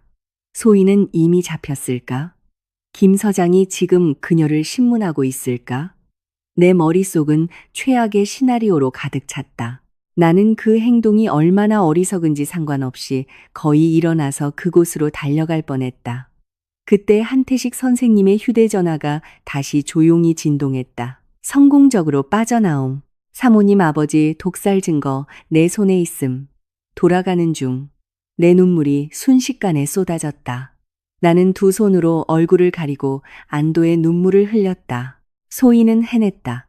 그녀는 내 남편의 죽음의 소나기에서 성공적으로 탈출했고 내일 아침 법정에서 그들의 목을 자를 무기를 가져왔다. 새벽 5시가 가까워지자 동쪽 수평선의 하늘은 아직도 먹구름에 덮여 매우 어두웠다. 이슬비가 여전히 내려 뼈를 내는 한기를 남겼다. 한태식 선생님의 집문이 빠른 암호 리듬으로 두드려졌다.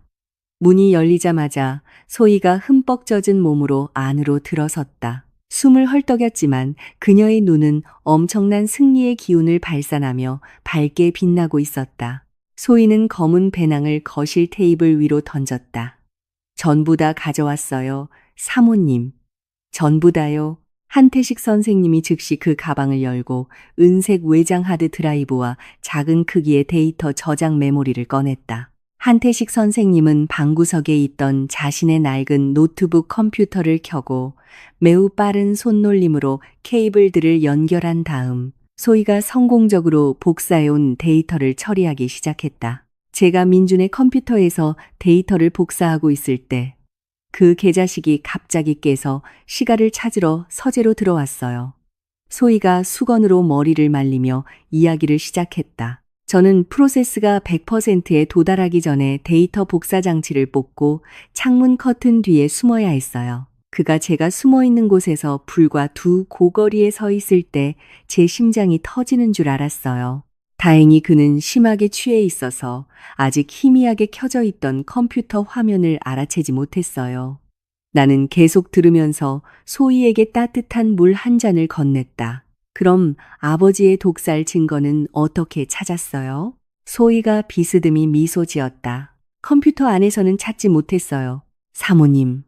커튼 뒤에 숨어 있는 동안 제 눈에 방구석 사이드 테이블에 약간 열린 작은 서랍이 보였어요. 민준이 방을 나가 위층으로 다시 돌아간 후에 제가 그 서랍을 확인했고 뭘 찾았는지 아세요? 더 이상 사용하지 않는 오래된 휴대전화 한 대요. 하지만 그 안에는 1년 전 민준과 김 서장 사이에 오간 문자 메시지 기록이 아직 저장되어 있었어요. 한태식 선생님이 컴퓨터 화면을 우리 쪽으로 돌렸다. 내 아버지 방의 감시 카메라 녹화 영상이 재생되고 있었다. 화면은 흑백으로 매우 선명한 장면을 보여주었다. 나는 쥐어짜는 듯한 마음으로 그 화면을 바라보았다. 민준이 늘어진 내 몸을 안아들고 바닥에 내동댕이 치고 내 검지를 강제로 잡아당겨 강철 금고의 생체 인식 스캐너에 갖다 대는 모습이 보였다.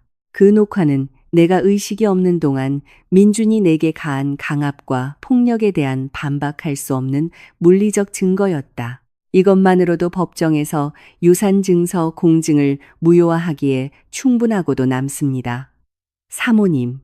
한태식 선생님이 무거운 목소리로 말했다. 그리고 한태식 선생님은 소희가 찾은 오래된 휴대전화에서 찍은 몇 개의 화면 캡처를 열었다. 그것은 민준의 번호와 김 서장의 개인 번호 사이의 문자 메시지 대화였다. 메시지의 날짜는 아버지의 사망 일주일 전을 가리키고 있었다.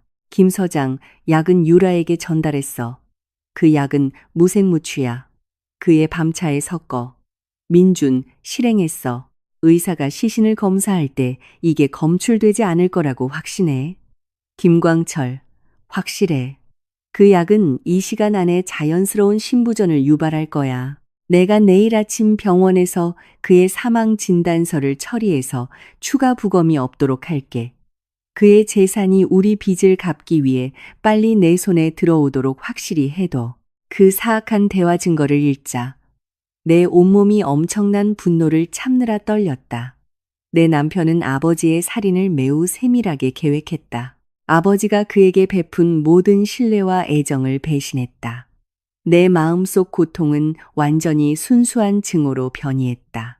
나는 한태식 선생님과 소희를 날카롭게 쳐다보았다. 곧 해가 뜰 거예요. 내가 매우 차가운 목소리로 말했다. 민주는 분명히 제가 질식사했는지 확인하기 위해 곧 지하실로 내려올 거예요. 그가 그 창고가 비어 있는 것을 보면 그는 매우 당황할 거예요. 우리는 그들이 그 원본 서류를 가지고 한 곳에 모이도록 덫을 놓아야 해요. 소희가 동의하며 고개를 끄덕였다. 유라는 분명히 민준에게 오늘 아침 즉시 그 유산 증서를 법무사 사무실로 가져가라고 압박할 거예요.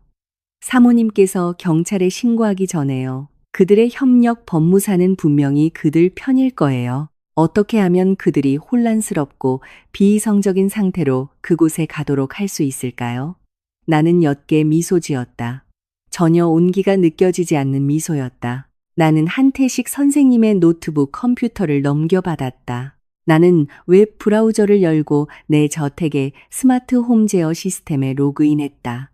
우리가 결혼했을 때 아버지는 그 저택의 최첨단 스마트 홈 시스템을 설치해 주셨다. 민주는 기술에 매우 서툴고 배우기 귀찮아해서 내가 항상 가지고 있던 주 비밀번호를 한 번도 바꾸지 않았다.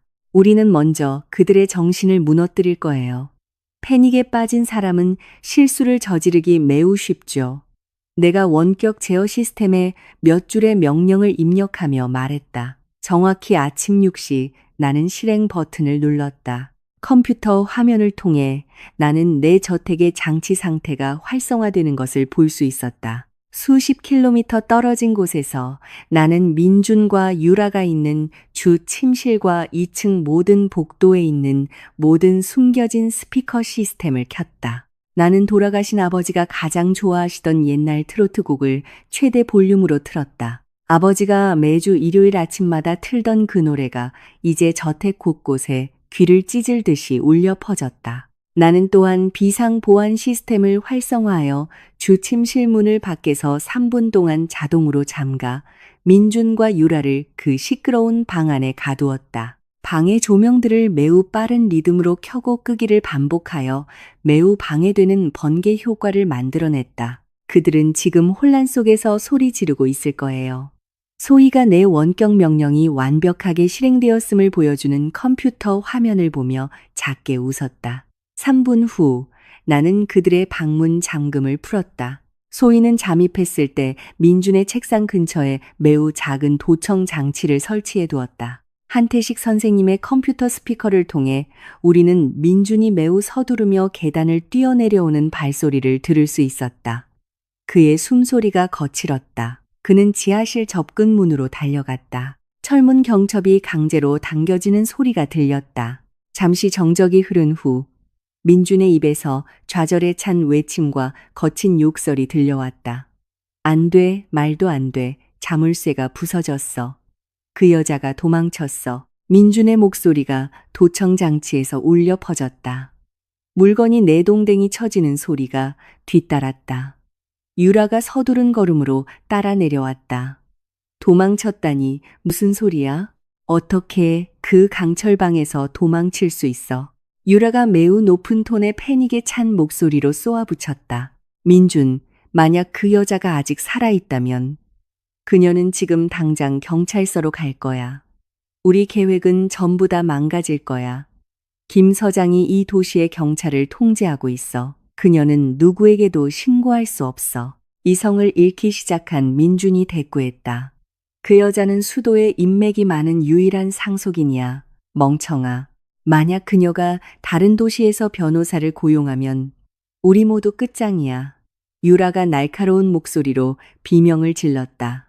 지금 당장 김 서장에게 전화해. 우리에게 시간이 없어. 유산 증서 서류랑 캐리어에 있는 현금 가져와. 우리 오늘 아침 당장 한 법무사 사무실로 가서 지유가 법적으로 상속권을 맡기 전에 그 법무사를 강제로 서명하게 만들어야 해. 그들의 당황한 대화를 듣고 한태식 선생님이 활짝 웃었다. 내 심리적 함정 계획은 완벽하게 성공했다. 그들은 이제 서두르며 두려움에 사로잡혀 움직이고 있었다. 정확히 우리가 바랐던 대로였다. 한태식 선생님은 그리고 자신의 낡은 책장으로 가서 개조된 경찰 주파수 무선 송신기 장치를 꺼냈다.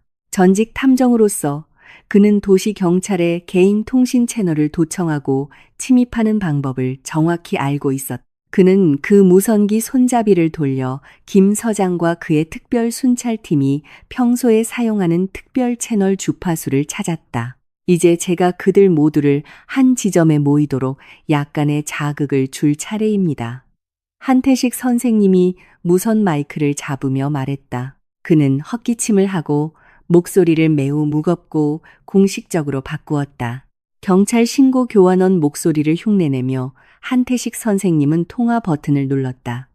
김광철 서장 지휘하의 모든 특수부대에 알린다. 교통과에서 긴급 정보가 방금 들어왔다. 강지유 사모님 이름의 여성 표적이 아직 살아있는 것으로 확인됨. 반복한다. 표적이 살아있는 것으로 확인됨. 표적은 택시를 타고 도심의 한 법무사 사무실로 직접 향하고 있는 것으로 목격됨. 자신의 유산 증서 상태를 법적으로 차단하기 위한 것으로 강력히 추정됨. 즉시 현장으로 출동하여 저지하기 바란다. 한태식 선생님은 마이크 버튼을 놓고 무선기를 껐다. 미끼는 널리 뿌려졌다. 민준, 유라, 그리고 김 서장은 분명히 그 무선 메시지를 들었을 것이다. 그들은 내가 그 서류를 무효화하려고 혼자서 법무사 사무실에 있다고 생각할 것이다. 그들은 내가 무언가에 서명하기 전에 영원히 나를 침묵시키려는 의도로 그곳에 올 것이다. 나는 이제 테이블 위에 놓인 아버지의 은비녀 조각을 바라보았다. 그 금속은 약간 구부러져 보였지만 어둠 속에서 내 목숨을 구해주었다. 나는 그것을 집어 다시 주머니에 넣었다. 때가 됐어요. 내가 꼿꼿이 서며 말했다. 나는 그 무엇으로도 흔들 수 없는 확신을 가지고 한태식 선생님과 소희를 바라보았다. 저 법무사 사무실에서 내 남편의 도착을 환영해 줍시다. 오늘 우리는 아버지의 정의가 그들에게 가장 고통스러운 방식으로 집행되도록 할 겁니다. 그날 아침, 도시의 하늘은 아직도 어젯밤 폭풍의 여파로 짙은 안개에 덮여 있었다. 하지만 한태식 선생님이 운전하는 차에서 내렸을 때 공기는 훨씬 더 상쾌하게 느껴졌다. 우리는 도시의 주요 도로 중 하나에 위치한 식민지 시대풍 건물 앞에 도착했다. 건물 앞의 최세의 명패에는 한 법무사 사무소라고 적혀 있었다.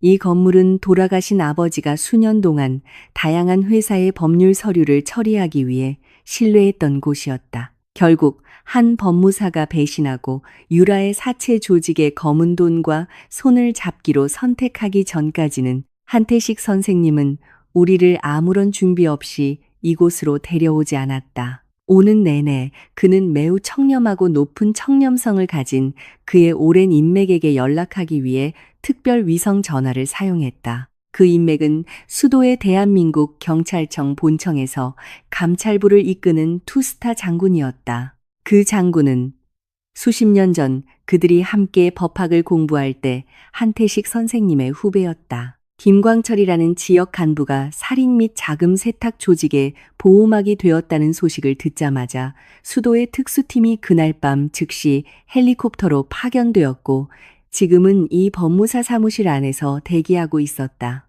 우리는 아직 조용한 그 사무실 안으로 들어섰다. 대기실에서 나는 한 법무사가 창백한 얼굴로 구석에서 떨며 앉아 있는 것을 보았다.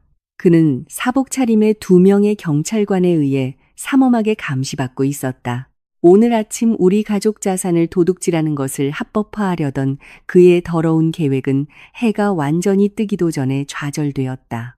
그는 이미 수사팀의 민준과 유라가 유산 증서에 기재된 모든 자산의 명의를 변경하기 위해 오늘 아침 긴급 회의를 예정했다는 사실을 전부 자백했다. 나는 대기실을 지나 매우 넓은 주 회의실로 들어갔다. 이 방은 매우 긴 마호가니 테이블, 팔걸이가 높은 가죽 의자, 그리고 모든 벽을 덮고 있는 책장으로 장식되어 있었다. 실내 냉방 공기는 매우 차가웠지만 내 마음은 훨씬 더 차가웠다.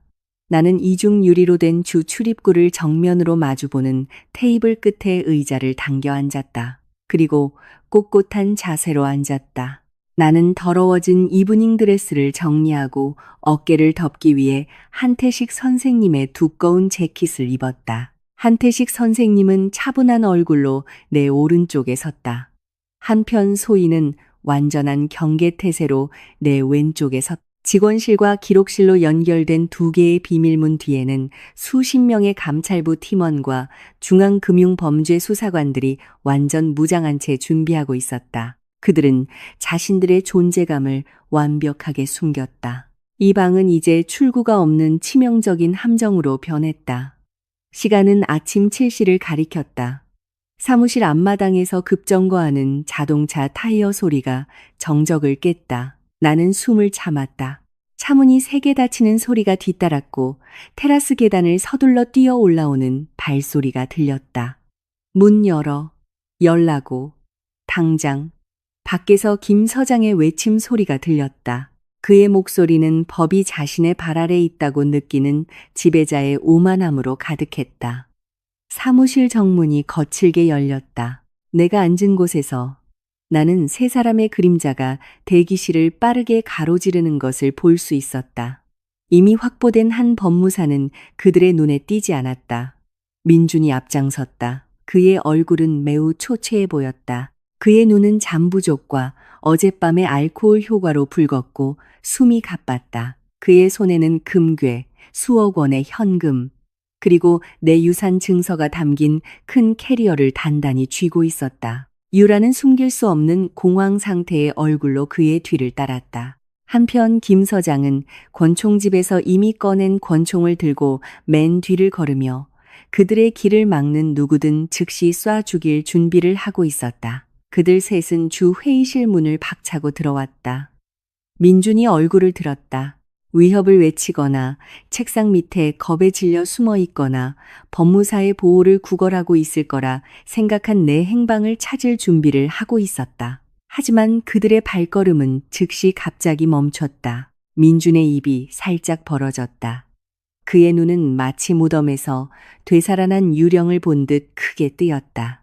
유라는 민준의 등에 부딪혀 함께 얼어붙었다. 김 서장은 걸음을 멈추고 즉시 총을 들어 내 가슴을 똑바로 겨누었다. 그리고 그가 나를 추적했을 때 그는 내가 그를 기다리고 있다는 사실을 깨달았다. 내가 그 방의 정적을 깨며 매우 차분한 목소리로 말했다. 내 목소리는 전혀 떨리지 않았다. 눈물도 두려움도 없었다. 오직 그동안 내 안에서 잠자고 있던 절대적인 권위만이 있었다. 민주는 힘겹게 침을 삼켰다. 그는 남은 오만함을 찾아보려 했었다. 지유, 너 어떻게 그 지하실에서 나올 수 있었지? 여기서 뭘 하고 있다고 생각하는 거야? 응? 혼자서 우리를 막을 수 있다고 생각해? 유라가 한 걸음 앞으로 나와 깊은 증오심으로 나를 쳐다보았다. 넌 정말 고집센 여자구나. 그냥 조용히 거기서 죽었어야지. 김 서장, 더 이상 시간 낭비하지 마. 이 여자 지금 당장 처리해. 그리고 저 법무사놈 강제로 서류에 서명하게 만들자. 유라가 날카로운 목소리로 명령했다. 김 서장은 냉소적으로 미소 지으며 딸깍하는 소리와 함께 총을 장전했다. 그는 가슴을 펴고 앞으로 나아갔다. 상대를 잘못 골랐어, 강지유 사모. 늑다리 변호사랑 내가 해고한 하급 전직 경찰 나부랭이를 데려온다고 이 도시에서 내 목숨을 구할 수 있을 것 같아? 내가 바로 법이야. 집에서 도망친 미친 아내의 이야기를 믿어줄 사람은 아무도 없어. 나는 김 서장의 총구에서 시선을 떼지 않았다. 나는 시선을 살짝 민준에게로 옮겼다. 당신이 아버지를 죽였어, 민준. 매일 내 앞에서 미소 짓고 내가 울 때 나를 안아줬지. 그러면서 당신 손에는 아직 아버지의 피가 묻어 있었어. 저 캐리어 안에 든 재산이 당신에게 행복을 가져다 줄 거라고 생각해? 민준이 어색하게 웃었다. 그의 웃음은 공황 상태를 감추기 위해 매우 억지스러워 보였다. 물론 그 재산은 행복을 가져다 줄 거야. 내 아버지는 나를 너무 믿었던 멍청한 늙은이였고 너도 그만큼 멍청해. 이제 그만 떠들고 내 아버지 따라 지옥 갈 준비나 해. 나는 의자에 등을 기댄 채 그들 셋을 마치 역겨운 벌레 보듯 쳐다보았다. 한태식 선생님, 이 방에서 누가 진짜 법을 쥐고 있는지 이들이 몹시 보고 싶어 하는 것 같군요. 한태식 선생님이 옅은 미소를 지으며 고개를 끄덕였다. 그는 오른손을 공중으로 들어올려 손가락을 한 번 튕겼다. 순식간에 그 방의 분위기는 범죄자들에게 혼돈으로 변했다. 기록실과 직원실 문이 안에서 동시에 박차고 열렸다. 방탄조끼와 장총으로 완전 무장한 검은 제복의 경찰관 수십 명이 민준, 유라, 그리고 김 서장을 사방에서 포위하며 쏟아져 들어왔다. 레이저 조준기의 붉은 빛이 그들 셋의 가슴과 이마에 달라붙었다. 총 내려놔. 지금 당장 바닥에 총 내려놔. 이건 경찰청 본청 감찰부의 직접 명령이다. 부대 지휘관이 방의 유리창이 살짝 떨릴 정도로 우렁찬 목소리로 외쳤다. 경찰청 본청이라는 말을 듣자 김 서장의 얼굴에서 순식간에 모든 핏기가 사라졌다. 시체처럼 창백해졌다. 그의 손에 들린 권총이 심하게 떨렸다. 그는 이 도시에서의 자신의 계급과 권력이 뇌물이 통하지 않는 중앙의 특수팀 앞에서는 아무런 의미가 없다는 것을 매우 잘 알고 있었다. 힘없이 김 서장은 총을 바닥에 떨어뜨리고 두 손을 공중으로 높이 들었다. 민주는 큰 캐리어를 손에서 놓쳤다. 캐리어는 바닥에 부딪혀 지퍼가 열리며 금괴 몇 개와 현금 다발이 내 유산 증서가 담긴 서류철과 함께 붉은 카펫 위로 쏟아졌다. 민준의 다리에 힘이 풀려 그는 내 앞에 무릎을 꿇었다. 유라는 자신의 조직이 끝장났음을 깨닫고 히스테리하게 울기 시작했다. 소희가 내 옆에서 앞으로 나섰다. 그녀는 재킷 주머니에서 은색 외장 하드 드라이브를 꺼내 마호가니 테이블 위로 던져 딱딱한 소리를 냈다. 뒤이어 그녀가 서랍에서 찾은 민준의 낡은 휴대전화가 따라왔다. 이 장치 안에는 당신들이 강지유 사모님에게 가한 폭력과 생체 데이터 강제 취득 행위를 매우 명확하게 보여주는 감시 카메라 녹화가 들어 있습니다. 또한 민준, 유라, 그리고 김 서장 사이에 자금 세탁 계좌, 이체 거래 데이터 전부도 들어 있고요. 그리고 가장 중요한 것은 소희가 깊은 증오심으로 그 낡은 휴대전화를 가리켰다. 저 휴대전화 안에는 강지유 사모님의 아버님을 독극물로 계획 살해했다는 것을 증명하는 문자 메시지가 들어 있습니다. 민주는 숨을 헐떡이며 그 물건들을 쳐다보았다. 그는 자신을 변호할 말을 찾으려 했지만 목소리가 목에 걸렸다. 그는 내 눈을 쳐다보려 했고 한때 자신을 매우 숭배했던 여자에게서 동정을 구하려 했다. 지으야, 제발. 나 좀 도와줘. 나는 그들에게 강요당했어. 그가 매우 비참하게 중얼거렸다. 나는 의자에서 일어나 천천히 테이블로 다가갔다. 나는 두꺼운 재킷을 뒤져 돌아가신 아버지의 고풍스러운 은비녀 조각 2개를 꺼냈다. 매우 느리고 강조하는 동작으로 나는 그 2개의 금속 조각을 무릎 꿇고 있는 민준의 얼굴 바로 앞 테이블 위에 올려놓았다. 내 지문은 내가 눈을 감고 무력했을 때 당신이 강제로 가져갈 수 있었겠지, 민준. 내가 위험이 가득한 목소리로 말했다. 하지만 아버지께서는 이 작은 물건을 통해 내가 항상 다시 눈을 뜨고 당신을 파멸시킬 힘을 가질 것임을 확인시켜 주셨어. 저 캐리어 안의 재산 중 단 하나도 당신 것이 아니야. 전부 내 것이야. 나는 부대 지휘관을 쳐다보고 조용히 고개를 끄덕였다. 저들을 모두 내 앞에서 치워주세요. 저들의 배신 냄새가 이 방을 더럽게 만드네요. 순식간에 경찰관들이 앞으로 움직였다. 그들은 김 서장의 몸을 바닥에 내동댕이 치고 그의 손을 매우 거칠게 수갑으로 채우고 그의 제복에서 경찰 배지를 뜯어냈다. 민주는 등 뒤로 수갑이 채워진 채 끌려 일어섰다. 한편 유라는 저항하지 못하도록 하이힐이 부러뜨려질 때 계속 히스테리하게 비명을 질렀다. 그들은 매우 비천한 쓰레기처럼 그 방에서 끌려 나갔다.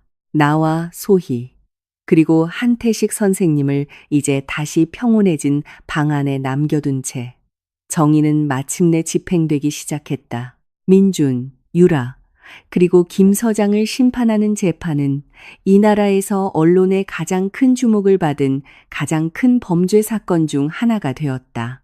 재판은 6개월 동안 계속되었고 매우 지치고 감정적으로 소모적이었다. 하지만 재판정에서 그 살인자들의 얼굴을 볼 때마다 지칠 때면 나는 항상 아버지의 메시지를 기억하고 주머니 속에 은비녀 조각을 꽉 쥐었다. 항상 맨 앞줄 좌석에서 나를 지지해준 소희와 한태식 선생님의 존재는 값을 매길 수 없는 힘이 되었다. 재판정 안에서 가해자들이 가졌던 오만함은 흔적도 없이 산산조각 났다. 유라의 조직이 고용한 비싼 변호사들은 매우 정확한 디지털 증거 앞에서 꼼짝도 하지 못했다. 재판정의 거대한 프로젝터 화면에 재생된 감시 카메라 녹화는 민준이 얼마나 잔인하게 내 몸을 끌고 내 손가락으로 금고를 강제로 열었는지를 매우 생생하게 보여주었다. 하지만 재판의 정점은 디지털 포렌식 전문가 팀이 민준과 김 서장 사이에 문자 메시지 내용을 낭독했을 때였다. 신장마비 유발 독극물에 대해 논의하는 그 메시지는 모든 재판 방청객들을 경악하게 했고 나는 비통한 울음을 참을 수 없었다. 항상 따뜻하게 미소 짓고 많은 사람을 도왔던 내 아버지가 자신의 집안에서 매우 비겁한 방식으로 살해당했다.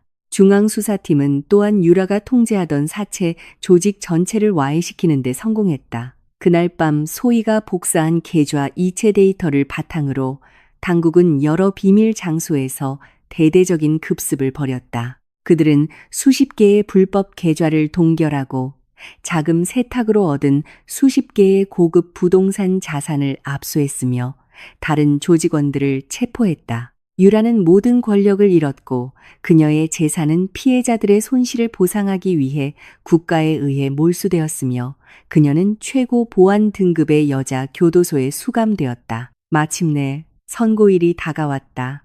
재판정은 이 잔인한 연극의 끝을 보고 싶어하는 기자들과 시민들로 가득 찼다. 재판장은 의사봉을 매우 세게 내리쳐 정의를 찾기 위한 긴 여정의 끝을 알리는 울림을 만들었다. 재판장은 민준이 내 아버지에 대한 계획살인, 가정폭력, 자산절도, 그리고 감금을 통한 나에 대한 살인 미수 혐의에 대해 유죄임을 법적으로 명백하게 선언했다. 한때 거짓 약속으로 내 나날을 채웠던 그 남자는 재판장이 가석방 가능성 없는 종신형을 선고하자 흐느끼며 용서를 빌었다. 그는 남은 숨을 나를 묻으려 했던 지하실보다 훨씬 더 나쁜 차가운 독방 안에서 보내게 될 것이다. 더 무거운 형벌은 김 서장에게 내려졌다. 재판장은 사회를 보호하겠다는 맹세를 배신한 법, 집행관으로서의 김 서장의 행동, 오히려 살인의 주모자이자 범죄 조직의 보호자가 된 것은 국가에 대한 배신이라고 선언했다. 조금의 망설임도 없이 재판부는 그 전직 경찰 간부에게 사형을 선고했다. 한때 항상 가슴을 펴고 다니던 김 서장은 이제 매우 쇠약해 보였다. 그는 다리에 힘이 풀려 경찰관들에게 끌려 재판정을 나가야 했다. 재판이 끝난 후 나는 매우 가벼운 발걸음으로 법원 건물을 나섰다. 그동안 내 가슴을 짓누르던 무거운 짐이 마침내 완전히 거쳤다. 건물 밖 공기는 매우 맑았고 태양은 내 인생의 새로운 장을 맞이하며 밝게 빛나고 있었다. 재판이 끝난 지 한 달 후 나는 다시 아버지의 유산인 저택으로 발을 들였다. 이 거대한 집은 더 이상 무섭거나 나쁜 기억으로 가득 찬 곳이 아니었다.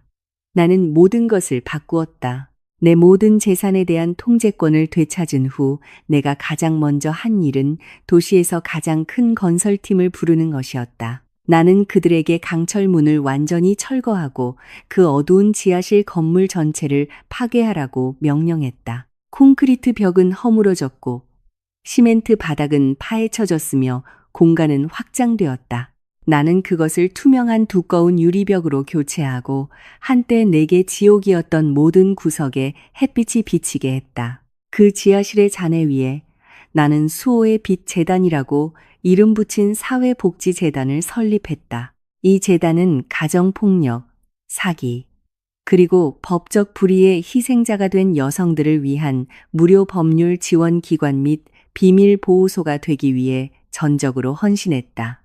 나는 한때 민준이 훔쳤던 현금의 대부분을 이 재단의 운영 자금을 대는 데 사용했다. 나는 이 도시의 어떤 여성도 내가 겪었던 것처럼 어둠 속에 홀로 갇혀 있다고 느끼지 않도록 하고 싶었다. 소희는 경찰로서의 계급과 직위를 회복시켜 주겠다는 경찰청 본청의 제안을 매우 정중하게 거절했다. 그녀는 내 곁에 남기로 선택했다. 더 이상 가사도우미가 아니라 내 진정한 친구이자 이 재단의 최고 보안 책임자로서 그녀의 뛰어난 경험으로 소희는 우리 집의 보호를 요청하는 모든 희생자를 보호하기 위해 강인한 여성들로 구성된 특별 보안팀을 훈련시켰다. 한편 한태식 선생님은 이 재단의 법률 고문위원회 회장이 되어 노년을 약하고 억압받는 사람들에게 계속해서 법률 지원을 제공하며 보내기로 동의했다. 그날 오후 나는 천천히 돌아가신 아버지의 방으로 향했다. 이 방은 내가 깨끗이 청소하고 원래 상태로 복원했다. 백단향과 영혼을 안정시키는 오래된 책들의 향기로 가득했다. 논 풍경, 그림 뒤의 비밀 금고는 내가 영원히 닫아버렸다. 나는 아버지가 밤에 서류를 읽으며 자주 시간을 보내시던 튼튼한 느티나무로 만들어진 아버지의 책상으로 다가갔다. 그 책상 위에는 이제 짙은 남색 벨벳 천을 깐 깨지지 않는 크리스털 유리로 만들어진 전시 상자가 서 있었다. 그 유리 상자 안에는 수는 강철로 만들어진 2개의 고풍스러운 비녀 조각이 놓여 있었다.